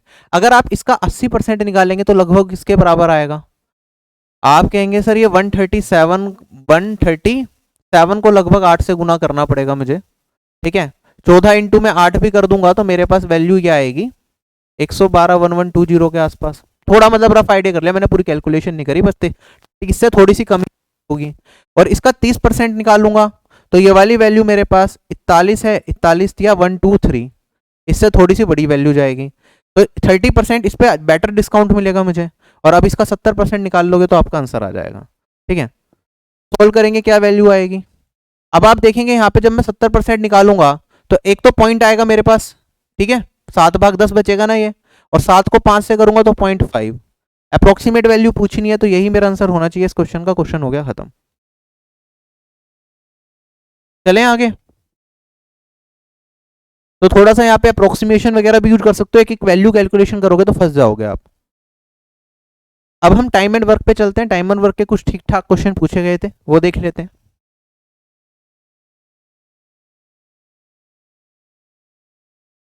क्वेश्चन 48 में ओनली डिस्काउंट को, क्वेश्चन 48 कहाँ है, अच्छा नंबरिंग 48 लिखी है। डिस्काउंट को कंपेयर ही करना है हमें, और डिस्काउंट आप देखेंगे तो मेरे पास कैसे एक्चुअल सम निकाल के तो आप डिस्काउंट चेक करेंगे, क्योंकि इसका 30% या फिर इसका 80% कौन सा ज्यादा है। कंपेयर करने के बाद आपको एक्चुअल वैल्यू भी बतानी है ना, तो पूरा सोल्व करना पड़ेगा। क्वेश्चन है मेरे पास ये, एक कॉन्ट्रैक्टर है जिसने एक काम को कंप्लीट करने का डिसाइड किया कि 80 दिन में मैं कंप्लीट करूंगा, और उसके लिए उसने 60 आदमियों को भी काम पे रख दिया। फिर क्या हुआ, उसने 20 आदमियों को और जोड़ दिया 20 दिन के बाद, जिससे कि काम हमारा टाइम पे खत्म हो सके। कहता है अगर ये 20 आदमियों को, जो एक्स्ट्रा आदमी उसने जोड़े, उन्हें नहीं जोड़ता तो हमें बताना है कि कितने एक्स्ट्रा दिन लगते पूरे काम को कंप्लीट करने में। नियरेस्ट टू एन इंटीजर पूछा है, तो सीधा सीधी बात है भैया कि एक काम को उसे कराना था 80 दिन के अंदर, 60 आदमियों ने स्टार्ट करा। अब 20 दिन के बाद उसने क्या करा, 20 आदमी और जोड़ दिए, तो जो एक्स्ट्रा 20 आदमी जोड़े उन्होंने कितने दिन काम किया होगा, 80 दिन में काम कंप्लीट करना था, 20 दिन हो चुके हैं तो बचे 60 दिन। तो इन 20 लोगों ने कितने दिन काम किया होगा, 60 दिन काम किया होगा। एक आदमी एक दिन में एक काम करता है, मैं अगर ये मान लूं तो इन्होंने कितना काम किया होगा, इन 20 आदमियों ने 60 दिन में इतना काम किया होगा। ये मेरा एक्स्ट्रा वर्क हो गया। कहता है अगर ये आदमी नहीं जोड़ते तो कितने दिन हमें एक्स्ट्रा लगते इस काम को कंप्लीट करने में। तो मेरे पास कितने आदमी थे स्टार्टिंग में, 60 आदमी थे। 60 आदमी इस काम को कितने दिन में करेंगे, ये आप निकाल लो। तो मेरे पास यहाँ पे डे आ जाएगा 20। तो 20 दिन और लग जाते अगर ये 20 लोगों को और अपॉइंट नहीं किया जाता। डायरेक्टली कर सकते हैं, कोई दिक्कत नहीं है इसमें, ठीक है। लिखना चाहो तो आप लिख भी सकते हो, लेकिन जरूरत नहीं है, ओरली करने वाला सवाल था। एक क्वेश्चन कहता है 10 आदमी ने मिलकर एक काम की शुरुआत करी, कुछ दिनों के बाद 4 आदमी काम को छोड़कर चले गए, जिसकी वजह से जो काम 40 दिन में कंप्लीट होना था उसे 50 दिन लग गए, ठीक है। तो हमें बताना है काम शुरू होने के कितने दिन के बाद 4 आदमी काम को छोड़ के गए। चाहो तो आप ओरली सोचने की कोशिश कर सकते हो, वरना बेसिक इक्वेशन बना लो। इस तरह के क्वेश्चन में हम एक आदमी का एक दिन का काम क्या मान लेते हैं, 1 मान लेते हैं, और टोटल वर्क को दोनों जगह इक्वेट कर देते हैं, है ना। तो मैंने कहा कि एक आदमी ने 10 आदमियों को काम पे रखा और उसने चाहा कि 40 दिन में काम कंप्लीट हो जाए, तो टोटल काम कितना हो जाएगा, इतना। फिर क्या हुआ, जिसके अब 4 दिन काम को छोड़ के चले, 4 आदमी काम को छोड़ के चले गए, तो स्टार्टिंग में 10 लोगों ने काम करा होगा, मैं मान लेता हूँ एक्स डेज तक इन्होंने काम किया होगा, तो इतना काम कर लिया। अब 4 आदमी छोड़ के चले गए तो कितने लोग काम करेंगे, 6। अब जब आदमी छोड़ के चले गए तो टोटल काम मेरा 50 दिन में निपटा। तो इन आदमियों ने, 6 लोगों ने कितने दिन काम करा होगा, आप कहेंगे सर 50 माइनस एक्स, क्योंकि एक्स दिन तक तो 10 के 10 लोगों ने काम करा था, 4 जब छोड़ के गए तो बचे हुए दिन काम किया होगा इन 6 लोगों ने, ये भी टोटल वर्क है। इक्वेट कर दो, मेरा क्या आ जाएगा इस क्वेश्चन का आंसर। ये 10x है, ये -6x है, तो 4x बचेगा। और ये मेरे पास 6 इंटू 50 300 है, 400 में से घटाऊंगा तो 100, और x का मान कितना आ गया मेरा 25। क्या क्वेश्चन क्लियर हो गया। मेरे पास क्या है, नुमान क्या है, आधा काम करता है गगन से इन 4/5 ऑफ द टाइम। साथ मिलके वो 16 दिन में एक काम को कंप्लीट करते हैं, तो हमें बताना है कितना टाइम गगन को लगेगा इस काम को कंप्लीट करने में। अगर आपको एफिशिएंसी की बताऊं मैं, एफिशिएंसी क्या होता है, वर्क अपॉन में टाइम, ठीक है। तो यहां पे क्या कर रहे हैं हम, नुमान का कंपेयर कर रहे हैं काम गगन से, तो मैं मान लेता हूं गगन की जो एफिशिएंसी है वो W अपॉन में T है। अगर मैं नुमान की बात करता हूं, नुमान की एफिशिएंसी क्या हो जाएगी, आप कहेंगे सर वो क्या कर रहा है, वो 3/4 वर्क मतलब आधा काम कर रहा है, किससे, गगन से, तो 1/2 W का काम कर रहा है, कितने टाइम में, 4/5 टाइम में, तो 4/5 टाइम। तो मेरे पास क्या हो जाएगा, क्या ये नुमान की एफिशिएंसी आ जाएगी, और W/T क्या है मेरे पास, गगन की एफिशिएंसी। तो ये गगन की एफिशिएंसी यहां से अगर हटा के मैं इधर डाल दूं तो ये हो जाएगा। क्या मेरे पास इन दोनों की एफिशिएंसी का रेशियो यहां से मिल जाएगा। सोल्व करेंगे तो मेरे पास ये 5/8 आ गया दोनों की एफिशिएंसी का रेशियो। एफिशिएंसी मतलब एक दिन में ये कितना काम करते हैं उसका अनुपात मुझे मिल गया। साथ मिलके काम करेंगे तो 16 दिन में पूरा काम कंप्लीट करेंगे, साथ मिलके कंबाइंड काम करेंगे तो एक दिन में 13, तो टोटल काम 13 इंटू में 16 हो गया। हमसे पूछा है यही काम अगर गगन करे तो वो कितने टाइम में करेगा, गगन की एफिशिएंसी है 8, एक दिन 8 काम करना काम इतने दिन में करेगा। क्वेश्चन हो गया खत्म, 13 दूनी 26। चले आगे, नेक्स्ट क्वेश्चन भी है, करो ट्राई। ये वाला अच्छा सवाल है। कहते हैं अभा और अनुज साथ मिलके एक काम को 40/9 डेज में करते हैं। अगर अभा ट्वाइस एफिशिएंसी के साथ काम करती और अनुज अपनी एफिशिएंसी का 1/3 के साथ काम करता तो जो काम है वो मेरा 60/17 डेज में कंप्लीट होता। तो हमें बताना है अभा को अकेले काम को करने में कितना टाइम लगेगा। जब भी इस तरह का सवाल होता है, जब हमसे पूछा अभा को कितना टाइम लगेगा, तो हम पुराने वाला टाइम बता रहे होते हैं, ठीक है, क्योंकि उसके बाद जो है, जो बाद में उसने जो एफिशिएंसी में चेंज आया वो तो तब है इफ वो कंडीशन डाली गई है। तो जब भी हमसे डायरेक्टली ये पूछा जाए कि अभा को कितना टाइम लगेगा, तो हम ओरिजिनल वाले टाइम की बात कर रहे होंगे। तो दो लोग हैं मेरे पास, अभा और अनुज। सबसे बड़ी दिक्कत ये है कि दोनों का लेटर क्या है, सेम है, तो मैं इनके एंडिंग के लेटर को यूज कर सकता हूं। तो मैं कह सकता हूं अभा को मैं क्या मान लेता हूं, ए मान लेता हूं, और अनुज को मैं या तो एन मान लो, एन ज्यादा साउंड कर रहा है तो इसे अनुज को एन मान लेता हूं। तो अभा की एफिशिएंसी अगर ए है, अनुज की एफिशिएंसी एन है, तो कैसे सोल्व करेंगे, हम क्या करते हैं, टोटल वर्क को इक्वल करते हैं। तो अभा की एफिशिएंसी ए है, ओरिजिनल अनुज की एफिशिएंसी अनुज की एफिशिएंसी एन है, तो कंबाइंड एफिशिएंसी इतनी हो गई। काम को कितने टाइम में कर रहे हैं, 40/9 डेज में कर रहे हैं, तो 40/9, क्या ये मेरे पास टोटल वर्क हो गया। कहता है अभा अपनी एफिशिएंसी की अगर डबल से काम करती तो अभा की नई एफिशिएंसी क्या हो जाएगी, 2a। अनुज अपनी एफिशिएंसी का 1/3 से काम करता तो इसकी नई एफिशिएंसी क्या हो जाएगी, 1/3n। ये इनकी कंबाइंड एफिशिएंसी हो गई। इस एफिशिएंसी से काम करेंगे तो टोटल काम को 60/17 दिन में कंप्लीट करेंगे। ये हमें दे रखा है, तो ये दोनों को क्या कर देंगे, इक्वेट कर देंगे, राइट। तो टोटल वर्क दोनों इक्वल हो गया। अब हमसे बोलता है कि अभा अकेला काम पूरा कितने दिन में करेगी। ये तो टोटल वर्क है, यहां से अभा की इन दोनों को इक्वेट करके अभा की एफिशिएंसी का रेशियो निकाल लेंगे, नमन अनुज की एफिशिएंसी का रेशियो निकाल लेंगे, टोटल वर्क डिवाइडेड बाय अभा की एफिशिएंसी करूंगा तो मेरे पास अभा का टाइम आ जाएगा। क्लियर है। तो सोल्व करना स्टार्ट करते हैं। आप चाहो तो अभी काट सकते हो, लेकिन बाद में ध्यान रखना टोटल वर्क के लिए मैं इसे ही यूज करूंगा या इसे यूज करूंगा, पूरे को, कटी हुई वैल्यू को यूज नहीं करूंगा। ये मेरे पास आएगा 2 और ये मेरे पास आएगा 3। अगर मैं क्रॉस मल्टीप्लाई कर दूं, 17 इंटू में 2 ये हो जाएगा 34 अभा प्लस अनुज, और ये मेरे पास हो जाएगा 9 इंटू में 3 27 twice of Anuj plus twice of Abha plus Anuj by 3। Solve करेंगे, ये मेरे पास 54a है, ये 34a है, तो 20a बचेगा उस साइड। और अनुज की बात करूं 34n है और यहाँ पे मेरे पास 9n होगा। 34 में से 9 को हटा दूंगा तो मेरे पास वैल्यू क्या बचेगी, 25n बचेगा। तो मेरे पास a रेशियो n कितना आ गया, ये आ गया 5:4। तो अभा की एफिशिएंसी 5 है, तो मेरे पास अनुज की एफिशिएंसी कितनी होगी, 4। टोटल वर्क कितना हो जाएगा, अभा की एफिशिएंसी 5 है, अनुज की एफिशिएंसी 4 है, 5 जमा 4 इंटू में 40/9, ये हो गया टोटल वर्क। अभा की एफिशिएंसी कितनी है, 5 है, तो 5 से डिवाइड कर देंगे तो मेरे पास क्या आ जाएगा, टाइम ऑफ अभा पूरा काम कंप्लीट करने में। 9 से 9 कट जाएगा, 40/5 करूंगा तो 8 दिन। क्या यही मेरा इस सवाल का उत्तर होगा। चलें आगे। Thank you Ayush.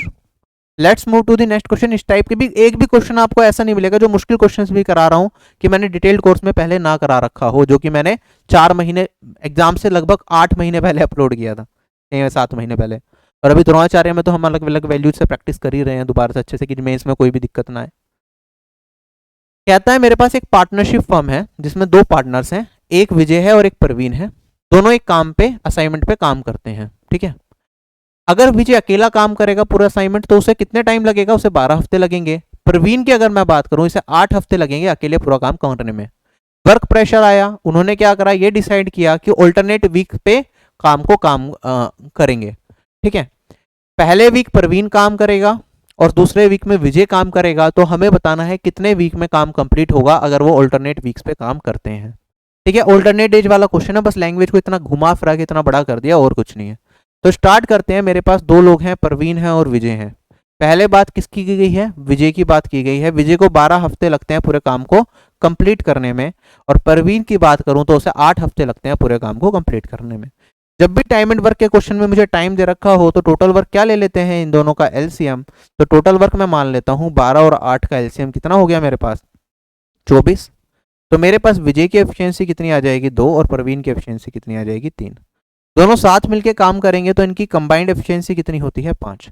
लेकिन यहाँ पे क्या कहता है कि सबसे पहले काम कौन करेगा, पहले काम करेगा प्रवीण और फिर काम करेगा विजय, राइट। ऑल्टरनेट वीक्स पे काम करेंगे और ये वीक्स में ही दे रखा है टाइम भी हमें, ठीक है, डेज में नहीं दे रखा, ध्यान रखना। तो पहले वीक में प्रवीण ने काम करा तो कितना काम करेगा 2 3, फिर विजय काम करेगा, फिर काम कितना होगा मेरा 2। तो मैं कह सकता हूं 2 वीक के अंदर मेरा कितना काम होगा 5 काम होगा, ठीक है। अब ये हर 2 वीक में 5 काम होता रहेगा। टोटल मेरे पास टोटल काम कितना है 24 काम है, ठीक है। 5 से 24 को डिवाइड करूं तो मेरा क्वोशिएंट क्या आता है, मेरे पास क्वोशिएंट आएगा 4 और रिमाइंडर भी आएगा 4। अगर क्वोशिएंट 4 होता है तो हम क्या करते हैं, मैं कहूंगा 2 वीक में 5 काम हो रहा है, क्वोशिएंट से दोनों जगह मल्टीप्लाई कर दो तो मेरे पास 8 वीक में कितना काम हो गया, ये हो गया 20 काम। अब बचा है मेरे पास 4 काम, ठीक है, रिमाइंडर ये है, रिमाइंडर 4 काम बचा हुआ है। अब बारी किसकी आएगी, क्योंकि प्रवीण पहले काम करता है तो पहले प्रवीण काम करेगा, 1 वीक लगाएगा प्रवीण, कितना काम कर देगा 3 काम। 4 काम बचा हुआ था, 3 हो गया, 1 काम बचा। अब 1 काम कौन करेगा, विजय करेगा। विजय 1 वीक में 2 काम करता तो 1 काम कितने दिन में करेगा विजय, आप कहेंगे सर 1/2 दिन में। तो टोटल टाइम कितना लग गया 20 दिन, सॉरी टोटल टाइम कितना लग गया 8 वीक ये लगे और मेरे पास 1 वीक और ये आधा वीक, 1 काम हाफ वीक। ये प्रवीण ने करा, ये विजय ने करा। तो मेरे पास वैल्यू कितनी आ जाएगी 8 और 1 9 और आधा 9.5। चलें आगे। अब इसमें कई बार एग्जाम में वर्क एंड वेजेस से रिलेटेड सवाल भी पूछ लेते हैं, हमसे कह देता भैया ये बता दो प्रवीण ने कितना काम करा और विजय ने कितना काम करा, तो आप वो भी निकाल सकते हैं। अगर मुझसे पूछ लेता है इसमें प्रवीण का वर्क बताओ कितना है और विजय का वर्क कितना है, तो प्रवीण का वर्क कितना होता अगर आपसे पूछ लूं मैं, आप कहते हैं सर 4 हफ्ते तो दोनों ने काम करा। प्रवीण 1 हफ्ते में कितना काम करता है 3 काम करता है, तो 3 इंटू में 4 12। और लास्ट में भी प्रवीण ने क्या करा 3 काम और करा। तो प्रवीण का काम टोटल काम अगर 24 है तो मेरा कितना रहा होगा 15 रहा होगा। और बचा हुआ काम किसका है विजय का है। तो विजय का काम अगर मुझसे पूछ लेता तो 24 में से 15 को हटाऊंगा तो 9 आएगा। तो इनके काम को अगर कंपैरिजन करता तो इसने 5 काम करा तो इसने 9। हमसे ये भी पूछ सकता था प्रवीण के वर्क रेशियो विजय के वर्क का रेशियो बता दो क्या होगा, तो ये होता 5:9 डेट इज 5:3। हमसे ये पूछ लेता प्रवीण ने कितने % काम करा, तो टोटल का तो आप कहते 15/24 इंटू में 100। हमसे कह देता टोटल काम के लिए टोटल अगर 80 रुपए दिए गए हैं तो प्रवीण को कितने रुपए मिलेंगे, तो आप कहेंगे सर प्रवीण ने 5 काम करा विजय ने 3, तो कंबाइंड काम है 8, 8 काम के 80, तो 1 काम के 10, प्रवीण के कितने 50 और विजय के 30। कुछ भी एग्जामिनर क्वेश्चन बना सकता है घुमा के और आपको सारे क्वेश्चन करने आने चाहिए। चलें आगे। विश्वजीत रेगुलर बेसिस पे तो नहीं होगा क्योंकि द्रोणाचार्य बैच चल रहा है, बट मिक्स क्वेश्चंस में लाता रहूंगा, हफ्ते में कम से कम 1 या 2 क्लास जरूर होंगी मिक्स क्वेश्चंस की। मेरे पास एक ये वाला सवाल है, करो क्या आएगा आंसर।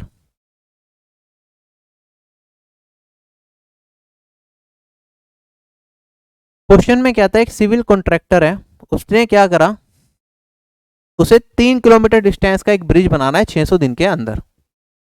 इस पर्पस के लिए उसने 90 वर्कर्स को एम्प्लॉय कर दिया। 200 दिन के बाद ये पता चला कि भैया 0.5 किलोमीटर ही ब्रिज अभी तक बना है, तो हमें बताना है कितने एक्स्ट्रा वर्कर्स की उसे जरूरत होगी जिससे कि वो काम को टाइमली कंप्लीट कर पाए। तो आपको इस तरह के क्वेश्चन में आपको सीधा पता है, एक फॉर्मूला हम पढ़ते हैं, M1D1 H1 E1 divided by W1 बराबर होता है M2D2 H2 E2 divided by W2। ये होता है वर्क पहले कितना, ये बाद का कितना, मैन पावर कितनी, यहाँ पे नंबर ऑफ डेज कितने दिन काम चला, एक दिन में कितने घंटे काम चला, और जो एम्प्लॉयज है उनकी एफिशिएंसी कितनी है। इस फॉर्मूले को यूज करके हम इस तरह के सवाल करते हैं। अब हमारे पास जो जो चीज़ें दे रखी होती है हम वो ले लेते हैं, बाकी को एलिमिनेट कर देते हैं, ठीक है। मान लो एफिशिएंसी की बात नहीं की तो उसे लिखेंगे नहीं, अगर खाली दिन में दे रखा है तो डेज को नहीं यूज, वो क्या कहते हैं आवर्स को यूज नहीं करेंगे। तो मेरे पास क्या है, उसे 3 किलोमीटर डिस्टेंस की रोड बनानी है, तो हमारा काम क्या है इस रोड को बनाना, राइट। 600 दिन में उसका प्लान है कि बनाएंगे। उसने 90 वर्कर्स को रखा जिन्होंने 200 दिन काम करा, तो 90 वर्कर्स ने कितना काम करा, मैन पावर हो गई 90, डेज हो गए मेरे पास 200, ये काम किया गया। इसमें इन्होंने कितनी रोड बनाई, ओनली 0.5 किलोमीटर, तो ये मेरा क्या हो गया वर्क हो गया, ठीक। अब हमारे पास बचा हुआ काम कितना है, आप कहेंगे सर 3 किलोमीटर की रोड बनानी थी, 0.5 की बन गई, तो मुझे 2.5 किलोमीटर की भी रोड बनानी है, ये मेरा बचा हुआ काम है। ठीक है। अब क्योंकि हमें 600 दिन में रोड बनानी थी, 200 दिन निकल चुके हैं और 200 दिन में 1/3 रोड बननी चाहिए थी, लेकिन यहाँ पे 1/6 थी बनी, मतलब हमें मैन पावर बढ़ानी पड़ेगी। तो उसने क्या करा, जो 200 लोग थे उसने कुछ एक्स्ट्रा वर्कर्स को जोड़ दिया, सॉरी 90 वर्कर्स थे पहले, तो उसने कुछ एक्स्ट्रा वर्कर्स को जोड़ दिया। तो कितने लोग काम करेंगे अब, 90 प्लस एक्स। अब मेरे पास बची हुई रोड कितनी है, 2.5 किलोमीटर की। 600 दिन में पूरा ब्रिज बनाना था, 200 दिन हम काम कर चुके हैं, बचे हैं 400 दिन, तो ये हो गया 400। ठीक है, इसे इक्वेट कर देंगे, सोल्व करके एक्स का मान निकाल लेंगे, क्वेश्चन हो गया मेरा खत्म। सोल्व करेंगे, यहाँ से काटूंगा ये 5 आएगा, 5 से काटूंगा ये 80 आएगा, और उसके बाद 0 से, चलो लिख ही देता हूँ, 0 से 0 कट जाएगी, 4 से काटूंगा 5 और 2 बचेगा, 2 से ये काटूंगा तो 45, 45 इंटू में 5 225, 225 में से 90 घटाया तो 135।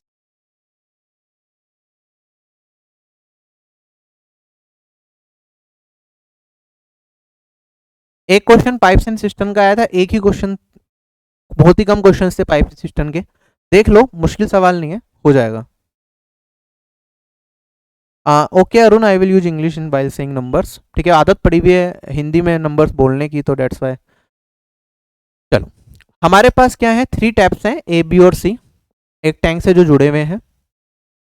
पहला जो टैप ए है वो 10 घंटे में टैंक को फिल कर सकता है, जो टैप बी है वो 20 घंटे में, और जो टैप सी है वो 25 घंटे में टैंक को फिल कर सकता है।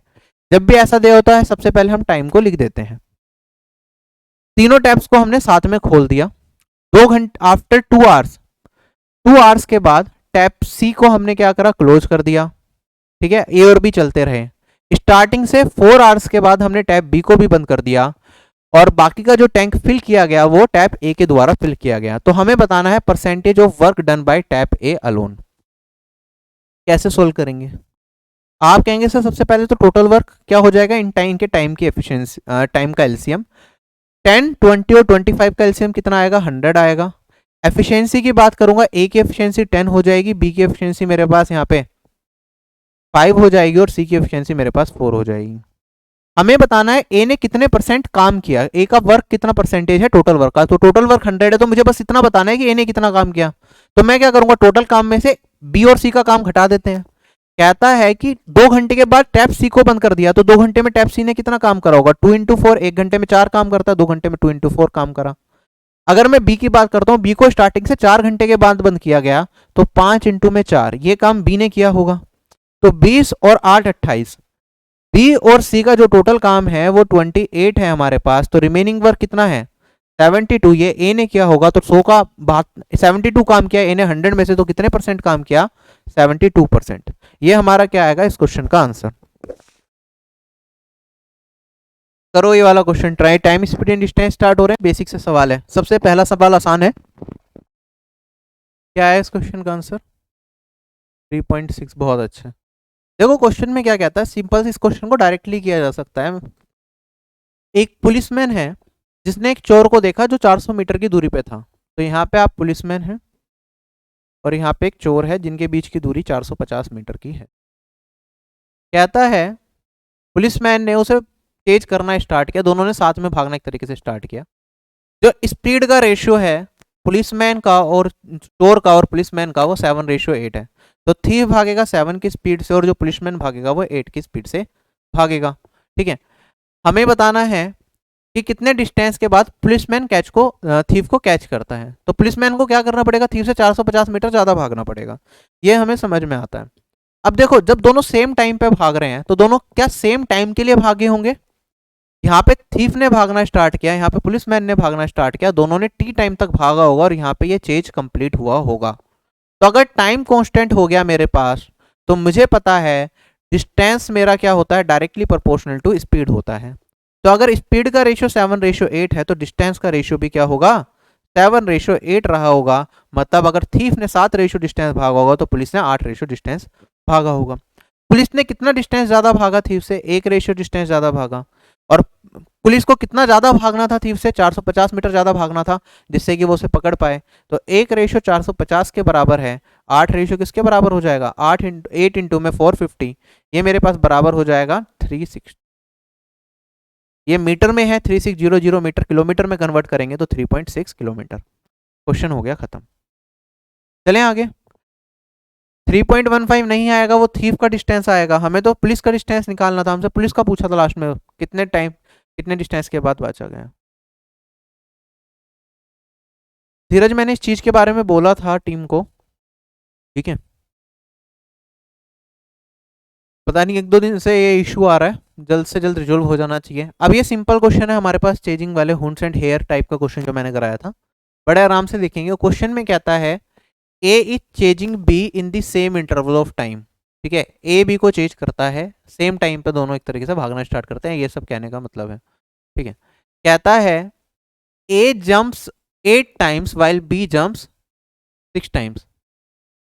अच्छा यहाँ पे इसे सही कर लो, A is chasing B in the same of time, A jumps 8 times and while B jumps 6 times, ठीक है। ए बी को चेज कर रहा है सेम इंटरवल ऑफ टाइम में, अगर ए 8 जंप लगाता है तो बी कितना लगाता है, 6 जंप लगाता है, ठीक है। जो डिस्टेंस कवर किया जाता है ए के द्वारा 7 जंप्स में, वो बराबर है जो डिस्टेंस बी के द्वारा 5 जंप्स में कवर किया जाता है। तो हमें बताना है इनकी स्पीड का रेशियो क्या होगा। सबसे पहला कंसेप्ट यही होता है, स्पीड क्या होता है, एक गिवन टाइम में तय की गई दूरी हमारी स्पीड कहलाती है, ठीक है। तो अगर मैं बात करता हूं ए के 7 जंप और बी के 5 जंप में जो डिस्टेंस कवर किया जा रहा है वो बराबर है, तो उस डिस्टेंस को मैंने मान लिया डी। तो ए अपनी एक जंप में कितना डिस्टेंस कवर करेगा, d/7, और बी अपनी एक जंप में कितना डिस्टेंस कवर करेगा, d/5, ठीक है। गिवन टाइम में कांस्टेंट टाइम की बात करूं तो मेरे पास ए कितनी जंप करता है, ए 8 जंप करता है, एक जंप में d/7 डिस्टेंस कवर करेगा, तो 8 जंप में कितनी इतनी दूरी तय की जाएगी ए के द्वारा एक कांस्टेंट टाइम के अंदर। अगर मैं बी की बात करता हूँ एक कांस्टेंट टाइम के अंदर, वो कितने 6 टाइम जंप करता है, एक जंप पे इतनी दूरी, तो जंप में इतनी दूरी तय की जाएगी। कांस्टेंट टाइम में तय की गई दूरी ही हमारी क्या कहलाती है, स्पीड कहलाती है। Speed equals to distance upon में टाइम होता है। अगर टाइम मेरा क्या कर दिया जाए, कांस्टेंट कर दिया जाए, तो speed directly proportional to distance होती है। तो मेरे पास जो डिस्टेंस का रेशियो आएगा एक कांस्टेंट टाइम में, वही हमारा स्पीड का रेशियो भी होगा, तो इनकी स्पीड का रेशियो हो जाएगा ये। डी से डी एलिमिनेट हो जाएगा। यहाँ पे अगर मैं सोल्व करूंगा तो ये 4 आ जाएगा, ये मेरे पास 3 आ जाएगा। 5 × 4 20 एंड 7 × 3 21। ये ए और बी की स्पीड का रेशियो है। चलें आगे, next question we have. Question में कहता है R jogs at twice the speed of walking and runs at twice the speed of jogging. R जो है, जो उसकी जॉगिंग की स्पीड है वो 2 गुना है वॉकिंग की स्पीड से, और जो रनिंग की स्पीड है वो क्या है, जॉगिंग की स्पीड से 2 गुना है। तो वॉकिंग, जॉगिंग और रनिंग की बात करूं तो क्या ये 1:2:4 हो जाएगा स्पीड की, अगर मैं बात करूंगा। घर से चलता है, हाफ डिस्टेंस को चल के कवर करता है, बाकी को जॉग करके कवर करता है। वो घर से ऑफिस जब जाता है, ऑफिस से वापस घर आता है, तो हाफ डिस्टेंस को जॉग करके और बचे हुए डिस्टेंस को रनिंग करते हुए कवर करता है। हमें एवरेज स्पीड बतानी है कंप्लीट राउंड में क्या होगी घर से ऑफिस और ऑफिस से घर में। अगर उसका क्या है, घर से ऑफिस का डिस्टेंस है 10 किलोमीटर और वापस आता है वो, सॉरी, उसकी चलने की स्पीड है 5 किलोमीटर पर आवर। कैसे सोल्व करेंगे, एवरेज स्पीड होती है मेरे पास total distance divided by total time. यहाँ पे आप चाहें तो, आपको पता है कि टोटल डिस्टेंस मैटर नहीं करता, डिस्टेंस का रेशियो मैटर करता है। तो आप चाहें तो डिस्टेंस को लेके चलें 10 किलोमीटर को, अदरवाइज आप क्या करें, इसका रेशियो मान ले, डी मान ले, तब भी किया जा सकता है, कोई दिक्कत नहीं। यहाँ पे दे रखा है सिंपल वैल्यू, तो मैं डिस्टेंस को ले लेता हूँ। घर से ऑफिस जाने में 10 किलोमीटर और वापस आने में 10 किलोमीटर, तो टोटल डिस्टेंस कितना कवर किया गया, 20 किलोमीटर।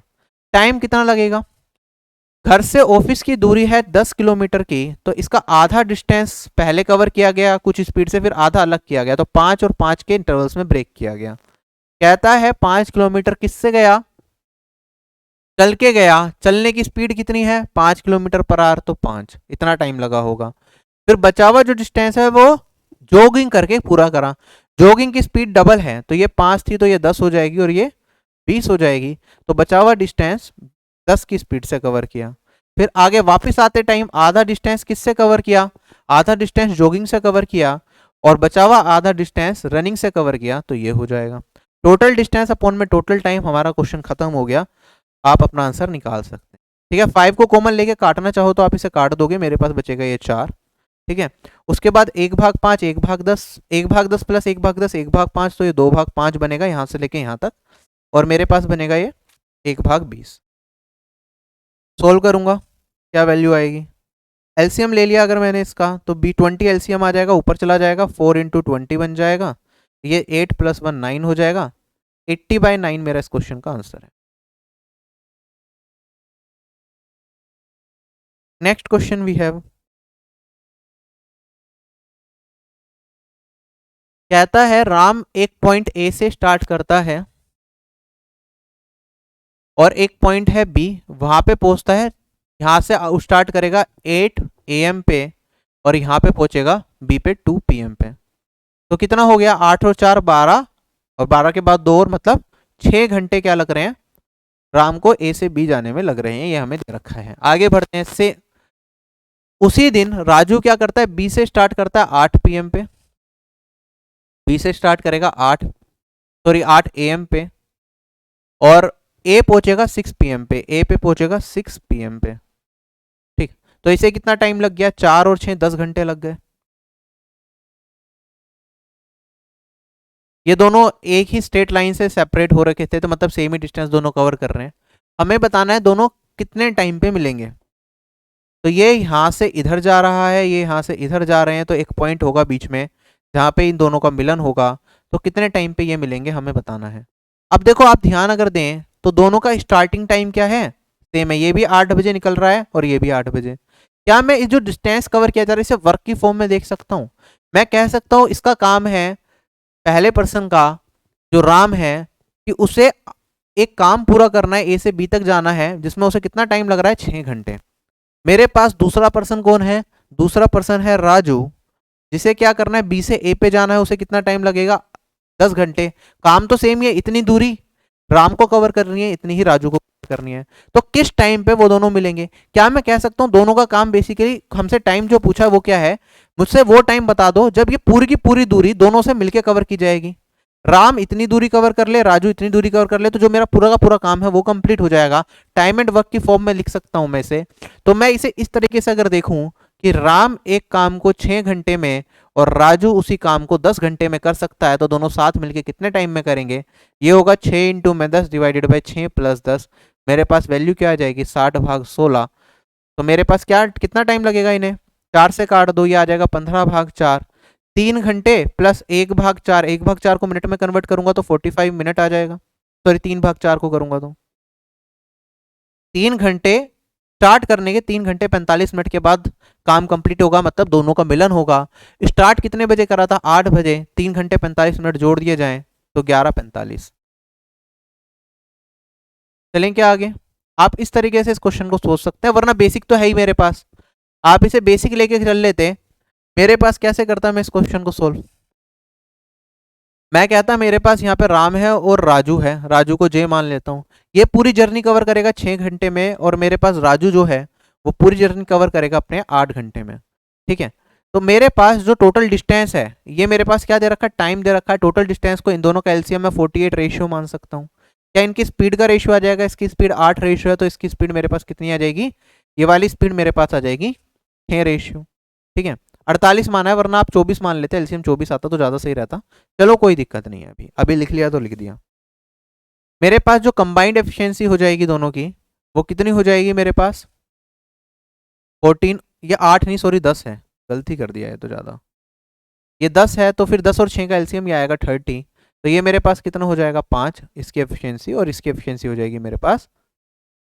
ठीक है, एफिशिएंसी का मतलब क्या है? डिस्टेंस है, ये टाइम है, तो ये स्पीड का रेशियो आ जाएगा मेरे पास राम और राजू का। दोनों सेम टाइम पे स्टार्ट करते हैं, दोनों अपोजिट डायरेक्शन में कर रहे हैं, राम इधर जा रहा है, राजू इधर जा रहा है, तो रिलेटिव स्पीड क्या हो जाएगी? ऐड हो जाएगी। तो रिलेटिव स्पीड कितनी हो जाएगी? 5 और 3 8 रेशियो। 8 रेशियो स्पीड है। कितनी दूरी तय करनी है दोनों ने मिला के? क्योंकि जब ये मिलेंगे तो टोटल दूरी इतनी और इतनी को सम कर दूंगा, तो टोटल डिस्टेंस के बराबर ये हो जाएगा मेरे पास 30 के बराबर। तो इतने टाइम के बाद इन दोनों का क्या होगा? मिलन होगा।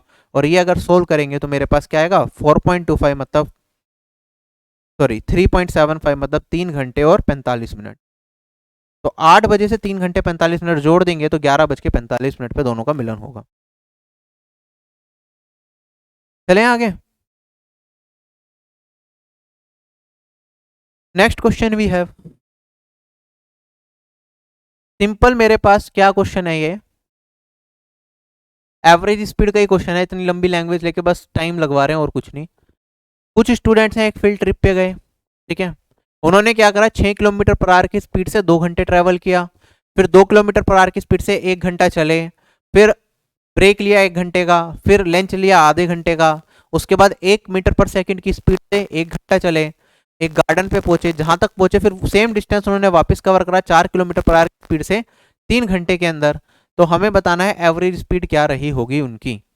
तो एवरेज स्पीड क्या होता है, टोटल डिस्टेंस अपॉन में टोटल टाइम। सोल्व करना स्टार्ट करेंगे अगर हम, तो अगर मैं चारों ऑप्शंस पे नजर डाल लेता तो चारों ऑप्शंस को देखते ही मैं कह सकता था मेरा इस क्वेश्चन का आंसर क्या होगा, ये होगा। क्यों ये होगा, आप देखो उनकी अलग अलग स्पीड क्या है। यहाँ पे स्टार्टिंग में स्पीड थी 2, ठीक, 6 किलोमीटर पर आवर, फिर उसके बाद उनकी स्पीड हो गई 2, फिर उसके बाद उनकी स्पीड हो गई 0, फिर उनके बाद उसके बाद उनकी स्पीड हुई हमारे पास 1 मीटर पर सेकंड मतलब 3.6 किलोमीटर पर आवर, और फिर उनकी स्पीड कितनी हो गई 4 किलोमीटर पर आवर।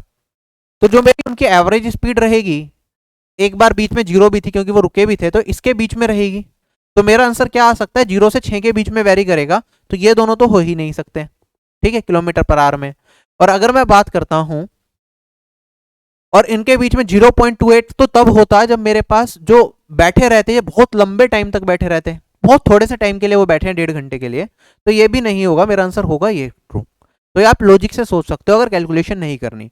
बेसिक से करते तो कैसे करते हैं, टोटल डिस्टेंस कितना हुआ, आप कहेंगे सर 6 किलोमीटर पर आवर की स्पीड से 2 घंटे चले, 6 × 2, फिर क्या हुआ मेरे पास 2 किलोमीटर पर आवर की स्पीड से 1 घंटा चले, फिर उसके बाद क्या हुआ 1.5 घंटे का इन्होंने ब्रेक ले लिया, ठीक है, तो 0 की स्पीड से 1.5 घंटे तक चले, मैं क्या ये मान लेता हूं। उसके बाद 1 मीटर पर सेकंड मतलब 3.6 किलोमीटर पर आवर की स्पीड से 1 घंटा चले, उसके बाद जब वापस आए वो किस स्पीड से आए, 4 किलोमीटर पर आवर की स्पीड से 3 घंटे में वापस आए, तो 4 × 3, टोटल डिस्टेंस तो ये हो गया, टाइम कितना हो गया 2 + 1 + 1.5 + 1 + 3। सोल्व करके अपना आंसर निकाल देना, 3.48 आ जाना चाहिए।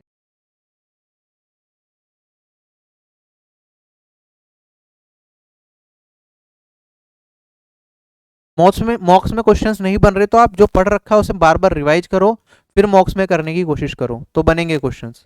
रेस, एक क्वेश्चन करेंगे हम यहाँ पे, सिंपल सा सवाल है, ठीक है, और आज के सेशन को वाइंड अप करेंगे, फिर जो नेक्स्ट क्लास होगी इस टाइप की उसमें एडवांस मैथ्स के सारे अच्छे क्वेश्चन हम डिस्कस करेंगे, ठीक है। चलें आगे, करो ट्राई, क्या आएगा इस क्वेश्चन का आंसर।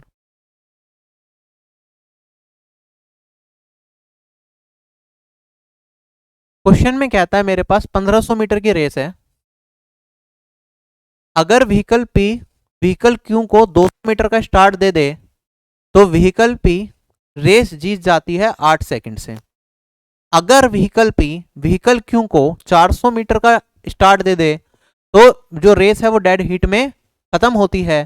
तो हमें बताना है कि व्हीकल पी को कितना टाइम लगेगा 1500 मीटर की रेस पूरी करने में।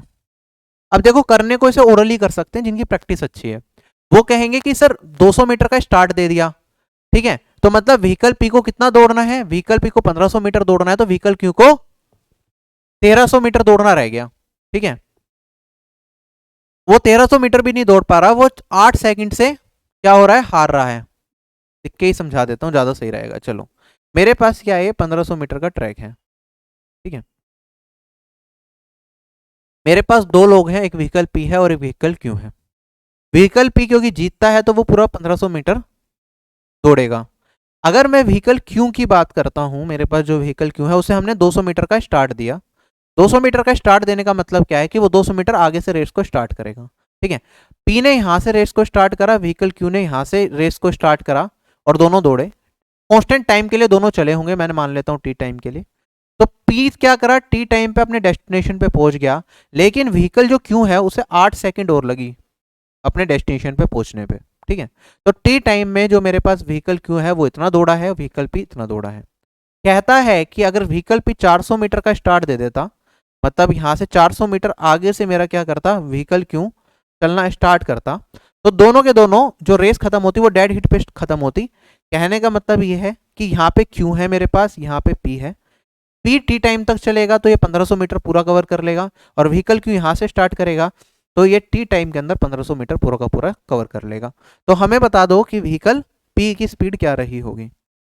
आप लॉजिकली कहेंगे सर देखो ये 200 मीटर का स्टार्ट मिला था तो 8 सेकंड से हार गया, मतलब 8 सेकंड और मिल जाती तो क्या होता, रेस पूरी कर लेता।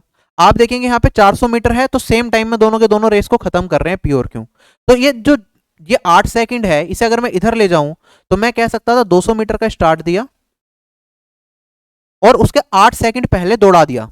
8 सेकंड पहले क्या करा, व्हीकल क्यू को दौड़ा दिया, उसके बाद व्हीकल पी ने दौड़ना स्टार्ट करा यहाँ से, ठीक है, व्हीकल पी ने चलना स्टार्ट करा और यहाँ से व्हीकल क्यू ने, तो दोनों डेड हिट पे खत्म करेंगे।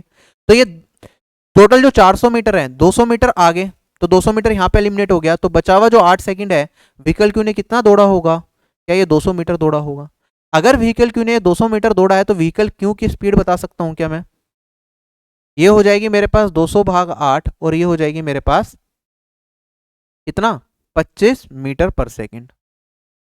व्हीकल क्यू की स्पीड कितनी हो गई 25 मीटर पर सेकंड। अगर व्हीकल क्यू को पूरा 1500 मीटर दौड़ना है तो कितना टाइम लगेगा, 1500 भाग भाग 25, ये हो जाएगा मेरे पास 60 सेकंड। व्हीकल क्यू को टाइम लगेगा इतना 60 सेकंड पूरी जर्नी को कवर करने में। हमसे पूछा व्हीकल पी को कितना टाइम लगेगा, आप कहेंगे सर देखो व्हीकल क्यू को कितना टाइम लगा यहाँ पे 200 मीटर में 8 सेकंड लगते हैं, तो इस 200 मीटर में भी 8 सेकंड लगे होंगे, तो व्हीकल क्यू के यहाँ पे चले गए 16 सेकंड। तो बचे हुए जब पी ने टी टाइम तक दौड़ा, व्हीकल क्यू यहाँ से टी टाइम में दौड़ रहा है, तो 16 टोटल 60 सेकंड लग रहे थे व्हीकल क्यू को, 60 में से 16 को घटा देंगे तो बचेगा मेरे पास कितना 44 सेकंड। 44 सेकंड व्हीकल पी दौड़ा है इस पॉइंट से यहाँ तक, इतने ही टाइम में व्हीकल पी ने यहाँ से यहाँ तक दौड़ा होगा, तो मेरे पास टाइम कितना आ गया।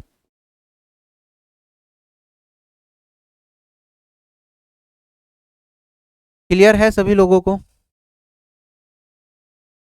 बाकी टेलीग्राम चैनल से जुड़े रह सकते हैं, एसएससी की कंप्लीट तैयारी करने के लिए आप ऑफिसर्स बैच जिन लोगों ने ज्वाइन नहीं किया है कर सकते हैं, जिसमें सारे ही सेक्शंस आपके कंप्लीट कराए जा रहे हैं, ठीक है। 1999 में आप पूरी तैयारी अपनी सीजीएल 2022 मेंस की कर सकते हैं, सीएचएसएल 2022 की तैयारी कर सकते हैं इसी के अंदर, साथ ही साथ सीजीएल 2023 की डेट भी आ गई। अगर आप आज सब्सक्रिप्शन लेते हैं तो सीजीएल 2023 अगर आप एस्पिरेंट्स हैं तो उसकी भी सारी तैयारी आपकी हो जाएगी, क्योंकि टीयर 1 और टीयर 2 का मोस्ट प्रोबेबली अभी से आप 9 महीने काउंट करेंगे तो इसमें आप पूरी तैयारी कर सकते हैं टीयर 2 लेवल तक, तो आपको कहीं अलग से जाने की जरूरत नहीं है, ठीक है। इंडिविजुअल कोर्सेज देखना चाहें तो वो भी आप देख सकते हैं।